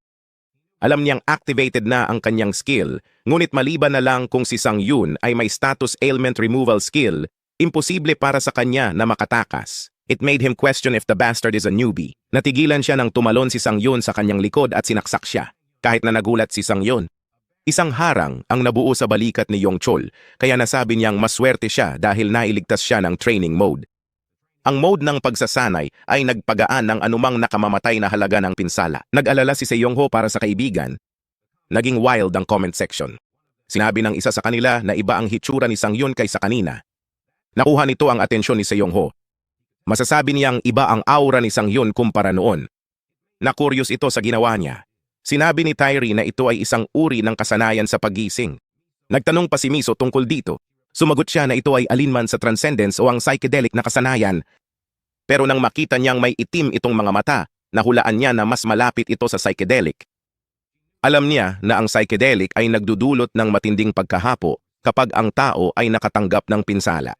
Inisip niya na tiwala siya na kaya niyang pangalagaan ang kanyang kaaway nang hindi nakakatanggap ng anumang pinsala. Tumanggi si Miso na maniwala na kahit na sumang-ayon siya na may mali tungkol sa kanya. Sinabi rin niya na hindi niya ginamit ang kasanayang iyon kapag kasama niya ito. Tinanong siya ni Tayari kung naiintindihan niya kung gaano kahalaga ang kasanayan. Ipinaalam niya sa kanya na dalawa lamang ang posibilidad. Either wala siyang dahilan para gamitin ito kapag kasama niya ito. Nagtanong si Miso tungkol sa iba pang posibilidad. Natahimik siya. Pagkatapos ay isiniwalat niya na maaaring mayroon siyang paraan upang makakuha ng mga bihirang kasanayang tulad niyan sa loob ng maikling panahon. Sinusuri ng appraiser ang mga file at may napansin siyang hindi maganda. Nalaman niyang dapat subukan ang artifact ni Sang Hyun para sa nakatagong kakayahan nito. Isa sa epekto nito ay ang pagkakaroon ng psychedelic na hidden skill at iniisip niya kung lilitaw ito sa kabila ng mababang tsansa. Sinabi niya na upang siya ay maging masuwerte, kailangan siyang mapili ng Diyosa ng swerte o kung ano. Ang psychedelic ay isang nakatagong kasanayan na nagpapataas ng paggising. Sa sandaling gamitin ng kasanayan, agad nitong nabawi ang maximum na HP at pumasok sa isang nagising na estado sa susunod na 100 segundo. Ang mental at pisikal na kakayahan ng gumagamit ay lalampas sa normal na limitasyon at maaabot ang isang paputok na estado. Sa nagising na estado, mapapabuti ang pagdedesisyon, kamalayan, at motor skills ng gumagamit. Pagkatapos ng epekto, sobrang mapapagod ang user dahil sa pinsala sa susunod na 10 minuto. Tinanong ni Sang Yoon kung anong gagawin sa taya nila, naipit sa lupa si Chul. Kinabahan siya nang imungkahi ni Sang Hyun na i-off nila ang training mode. Isinusumpa niya ito at sinabihan siyang magwala habang sinusubukan niyang gumawa ng yelo sa kanyang kamay. Inamin niya sa sarili niya na binitawan niya ang kanyang bantay dahil akala niya ay baguhan siya. Hindi niya inaasahan na ganun pala siya kalakas. Nagseryoso siya. Para makawala sa pagkakahawak ni Sang Hyun, pinasabog niya ang lupa at pinilit silang tumayo. Gumawa muna siya ng distansya sa pitan nila. Napagtanto niya na si Sang Hyun ay lubos na naiiba sa sinabi ni Seong-ho. Kung alam niyang ganoon siya kalakas, hindi na sana niya sinimulan ang laban. Sinamaan niya ng tingin si Sang-gyo at hindi makasalubong ni Seong-ho ang kanyang tingin. Napagtanto niya na gumagawa lang ng kalokohan ng lalaki. Nagambala siya hanggang sa hinawakan ni Sang Hyun ang kanyang mukha at sinabi sa kanya na tapusin na nila ito. Nakasubsob ang mukha niya sa lupa. Tiniyak sa kanya ni Sang Hyun na dapat pigilan ng mode ng pagsasanay ang anumang nakamamatay na pinsalang ginawa. Umamin siya at nangakong magpapadala ng 500 milyon sa kanyang account. Napagpasyahan ni Sang Hyun na tapos na ang kanilang taya at oras na para makaganti siya. Walang ideya si Yong Cheol sa sinasabi niya at mas lalo siyang nagalit. Sinabi niya sa kanya na nagsimula ang lahat dahil sa kanya. 3 araw na ang nakalipas sa car center, sinabihan siya na naayos na ang kanyang sasakyan, ngunit kailangan niyang itapon ito kaagad. Masama ang pakiramdam niya sa isiping iyon. Ipinaliwanag sa kanya ng mekaniko na napakaluma na ng sasakyan, kaya hindi na ito magtatagal. Tumanggi siyang paniwalaan iyon. Kinikilala ng mekaniko na kalakip niya ito, ngunit ipinaalala sa kanya na kailangan niyang magpaalam sa lalong madaling panahon. Sinabi niya sa kanya na ang kotse ay natutuwa na siya ang may-ari. Napaluha siya nito. Pati ang mekaniko ay umiyak sa tabi niya. Parang sinasabi sa kanya ng sasakyan na sa tuwing sasakay siya ay masaya ito. At gusto nitong maging masaya din siya. Itinaas ni Sang Hyun ang kanyang kamao at sinabi sa maliit na tae na iyon ang kanyang paghihiganti para sa kanyang sasakyan. Patuloy na humihingi ng tawad si Yong Chol at sinabihan siyang maghintay, ngunit hinawakan ni Sang Hyun ang kanyang mukha. Bago pa siya matamaan ni Sang Hyun, hindi sinasadyang napatili siya sa sarili niya. Naiinis ang karamihan, hindi man lang dumapo sa kanya ang kamao ni Sang Hyun, ngunit patuloy pa rin itong tumatae. Ginawa niyang gulo ang sarili niya at umiiyak siya habang humihingi ng tawad. Ang daming nagreklamo na amoy tae. Nagtaka sila kung ano ang nakain ni Yong Cheol. Iniisip ni Seong Ho kung ano ang dapat nilang gawin ngayon. Wala siyang pakialam sa channel nila pero mas nag-aalala siyang makipaglokohan sa maling tao. Out of the blue, may lumapit sa kanya. Ito ay ang tagapamahala ng rehiyon ng Utopia Guild Kangdong na si Moon Baekhyun. Sinabi niya kay Seong Ho na big time silang nagsorry kay Seong Ho. Sinuri ni Sang Hyun ang sarili kung may dumi sa kanya. Natuwa si Baekhyun sa sitwasyon. Nabalitaan niyang kahit bago pa lang ang kapangyarihan ni Sang Hyun, natalo niya ang bihasang si Choi Yong Cheol. Kaya lumapit siya para ipaliwanag na aayusin niya ang sitwasyon at ang kabayaran. Tinanong niya kung may oras siya. Si Sang Hyun ay maingat. Tinanong niya kung sino siya at kanino siya nagtrabaho. Natigilan si Baekhyun sa kanyang mayabang na ugali. Sa kanya napagtanto na hindi pala yabang iyon. Pero simpleng kumpiyansa na parang napagdaanan na ni Guy ang lahat. Nakikita niya na mayroon siyang karanasan na hindi angkop sa kanyang antas at hindi biro ang mga kakayahan na taglay niya. Yumuko si Baekhyun sa kanya at magalang na nagpakilala. Humingi pa siya ng tawad sa huli niyang pagpapakilala. Handa siyang gawin ang lahat para ma-scout siya. Ipinaalam niya sa kanya na ang Utopia Guild ang bahala sa anumang pinsalang natamo. Nagtitiwala siya na kaya niyang pangalagaan ng pinsala at handa siyang gawin iyon para lang magkaroon ng positibong relasyon sa kanya. Nakakatuwa kung paano humingi ng 2 bilyong won si Sang Hyun nonchalant at ipinakita sa lalaki ang kanyang account number sa telepono. Napapanahon ang pagtatanong niya dahil sasabihin pa lang niya na 500 milyon ang pakiramdam na hindi sapat dahil kailangan din niyang isama ang mental trauma na dinanas niya. Na ikinatulala ni Baekhyun. He asked if they can pay in installments or he can just do anything he wants to that shitter Yong Cheol. Kinalaunan sa araw na iyon sa isang bahay, ang mga reporter ay may maraming tanong at sila ay napakaingay sa kabilang panig ng pinto. Hinintay nilang matapos ang pag-uusap nila ni Miso. Paglabas niya ng meeting room, sumigaw siya na wala siyang masabi. Pero hindi siya makaalis sa front door dahil nabiktima siya ng mga reporter. Tinatanong pa nila kung karelasyon niya si Miso. Naiinis na siya na tinatanong din ang dating buhay niya. Sapat na ang dapat niyang alalahanin, kaya isinantabi niya ang pag-iisip na makipag-date. Excited siya pagdating sa bahay dahil mag-i-impake na siya ng mga gamit niya. Ito ay kanyang paghahanda para sa pagsalakay sa gate. Nang dumating ang oras, naging abala siya sa paghahanda noong nakaraang linggo pero nasiyahan siya sa resulta. Ang kanyang lakas ay may karagdagang plus 23, plus 19 stamina, plus 5 dexterity, plus 11 mana, plus 13 defense. Nag-level up din ang Demon Bash. Dahil sa titulong with overwhelming power, tatagal ito ng mga 2.6 na segundo at sa delay, aabot ito sa higit 5 segundo. Ang Demon Bash sa level 2 ay humahadlang sa isang target, sa halimaw o tao, sa loob ng 2.4 na segundo. Ang tagumpay at tagal ng hadlang ay nakasalalay sa resistensya ng target. Napakataas na ng dual welding niya sa blades, bukod sa daggers at one-handed swords. Napangiti siya nang dumating ang isa pang notification. Sinuri niya ang lahat ng resulta ng kanyang mga pagsisikap. Nagkaroon siya ng blade wielding training, isang passive skill para sa mga mandirigma. Ito ay nasa level 1 at ginagawa nitong napakataas ng kanyang adaptability sa mga dagger at one-handed swords.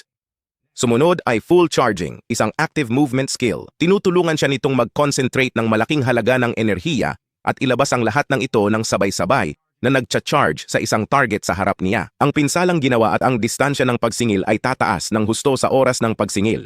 Gayunpaman, sa paglipas ng panahon, ang lahat ng paggalaw ay paghihigpitan. Sa lahat ng iyon, sa tingin niya ay sapat na iyon para sa pagsalakay sa gate. Ngunit napagtanto niya na maraming bagay na kulang sa huling labanan. Hindi niya magawang gumanap tulad ng dati niyang sarili. Sa panahon ng pakikipaglaban sa Wolf Lord, kailangan niyang sumugal dahil limitado siya sa kanyang mga pattern ng labanan. At sa pakikipaglaban kay Choi Yong Cheol, madali siyang nahuli sa bitag salamat sa kanyang kawalan ng kasanayan sa paggalaw. Nanginig siya sa isiping kung mas malakas lang iyon, patay na siya. Kailangan niyang pagbutihin dahil kung hindi, mauulit ang nakaraang buhay niya. Lalo na ang insidente sa pangalawang breakdown noong 2040. Gusto niyang matiyak na iba ang kanyang kinabukasan. Ayaw niyang mawala ang lahat sa kanya gaya noon. Naging motivation siya na lumakas ang bida lang na nagligtas sa kanya noon. Biglang nagring ang phone niya. Sinagot niya ito at ito ay ang reporter na si Park Jong-min. Tinawagan niya ito para tingnan kung available pa ba siya sa interview na napagkasunduan nila noong araw na iyon. Alam niyang baliw siya, kinumpirma niya ito. Pero sa totoo lang, tuluyan na niyang nakalimutan iyon.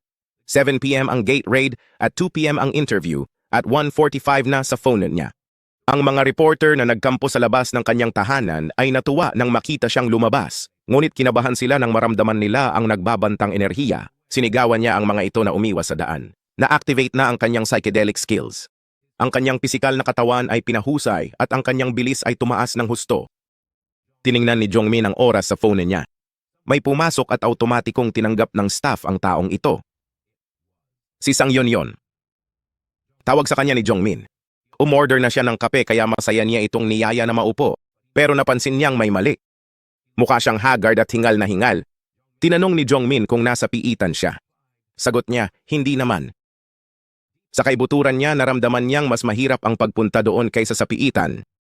Humingi siya ng tawad sa pagiging late. Umayos sila at nagsimulang magnegosyo si Jong-min. Gusto niyang makapanayam siya tungkol sa mga kamakailang kaganapan sa loob ng quest area. Napansin niyang marami na siyang pinagdaanan. Sinagot ni Sang Hyun na wala lang iyon, pero sinabi ni Jong-min na siya pa rin ang sentro ng atensyon ng lahat. Idinagdag pa niya na kahit baliwala ang level at experience sa bagong ranking dahil sa biglaang paglitaw niya at mababang antas, tinatawag na siyang super newbie. Mapagpakumbaba namang sumagot si Sang Hyun na hindi ganoon. Tinanong siya ni Jong-min kung alam niya na hindi mabilang na mga guild ang interesadong i-recruit siya. Sa oras na iyon, nakatanggap na si Sang Hyun ng maraming malamig na tawag. Ipinapalagay niya na gusto niyang marinig ang higit pa tungkol sa Eden Guild o ilang iba pang mga guild. Sumagot si Jong-min na sinasabi niya ang tungkol sa mga guild sa ibang bansa na wala iyon sa isip ni Sang Hyun. Inamin niya na balita rin ito sa kanya. Ibinahagi niya na may kabuuang 5 foreign guild ang opisyal na humiling sa Korean Player Association na magpatakbo ng opisyal na kahilingan sa pagsuri ng pagkakakilanlan. Kilala ang mga dayuhang guild sa maagang pag-scout para lumamang at ngayon lang sila nagka-interes sa baguhang tulad niya. Pinayuhan siyang mag-ingat dahil marami ang nakatutok sa kanya sa Chunhui Station. Sa likod ng eskinita, naglalakad si Sang Hyun sa eskinita, nag-iisip. Umaasa siyang magtrabaho bilang one-man guild, ngunit ang foreign guild ay nagpapakurious sa kanya. Nang makita ang magandang pagkakataong ito, nagtanong siya kung bakit kailangan niyang magdusa sa nakaraan. Sa kalaunan, nakilala niya si Miseo. Sinabi niya sa kanya na mayroon silang ilang oras bago lumitaw ang gate. Nakuha ng babae sa likod niya ang atensyon niya. Nakatayo silang tatlo sa ilalim ng ilaw ng kalye. Ipinaalam ni Miso kay Sang Hyun na paulit-ulit na sinasabi ng kanyang kapatid na gusto niya itong makilala, kaya't isinama niya ito upang magkita sila bago sila tumungo sa gate. Pinakilala niya si Tyree sa kanya. Pagkatapos ay iminungkahi niya na pumunta sila sa isang malapit na cafe. Tahimik siyang pinagmamasdan ni Terry. Tapos nakipagkamay siya. Deep inside, iniisip ni Sang Hyun na makikilala niya ito kahit na hindi siya ipinakilala ni Miso. Walang kahit isang manlalaro sa bansa ang hindi nakakakilala sa kanya. Kilala rin siya sa kanyang alias, Shadow Assassin. At isa siya sa pinakamagaling na manlalaro ng Korea. Ang kanyang kasikatan ay sumasaklaw kahit sa mga bansa sa ibang bansa. Isa siya sa mga dahilan sa likod ng impluwensya ng Eden Guild sa kasalukuyan at ang kanyang pag-iral lamang ay magagawang iling ang mga ranggo ng guild. Nadama ni Sang Hyun na siya ay swerte na makatagpo ng mga ranggo na manlalaro pagkatapos niyang mag-regress. Humingi ng pabor si Terry sa kanya. Biglaan yon kaya nagulat siya. Tinanong niya kung paano makakatulong. Sumagot siyang walang gaano. Gusto lang niyang mag-away silang dalawa. Hindi makapaniwala si Miso sa pabor na hinihingi niya sa isang taong ngayon lang niya nakilala. Nangangatuwiran siya na ipinaalam na niya sa kanya habang papunta sila. Walang maalala si Miso. Sinabi niya sa kanya na iyon ay noong gusto niyang i-recruit si Sang Hyun. At sumagot siya na pupunta siya upang tingnan kung karapat-dapat siya. Ipinapangatuwiran ni Miso na hindi ito binibilang. Humingi siya ng tawad kay Sang Hyun sa inasal ng kanyang kapatid. Ipinaliwanag niya na gusto niyang hamunin ang mga tao para masaya. Sagot ni Sang Hyun na wala siyang pakialam. At nagulat siya. Nag-alok siyang dumiretso dito habang hinahawakan ang kanyang espada. Ipinahayag niya na isang karangalan ang magkaroon ng pagkakataong lumaban sa isang nangungunang manlalaro. Dahil sa sagot ni Miso, nakumpirma ni Tyree na magaling itong kumilatis ng tao kaya humingi siya ng paumanhin. Nag-alok siyang makipagpalitan ng 5 galaw at kahit alam niyang walang tsansa, sinamantala niya ang pagkakataon para masukat ang kanyang progreso.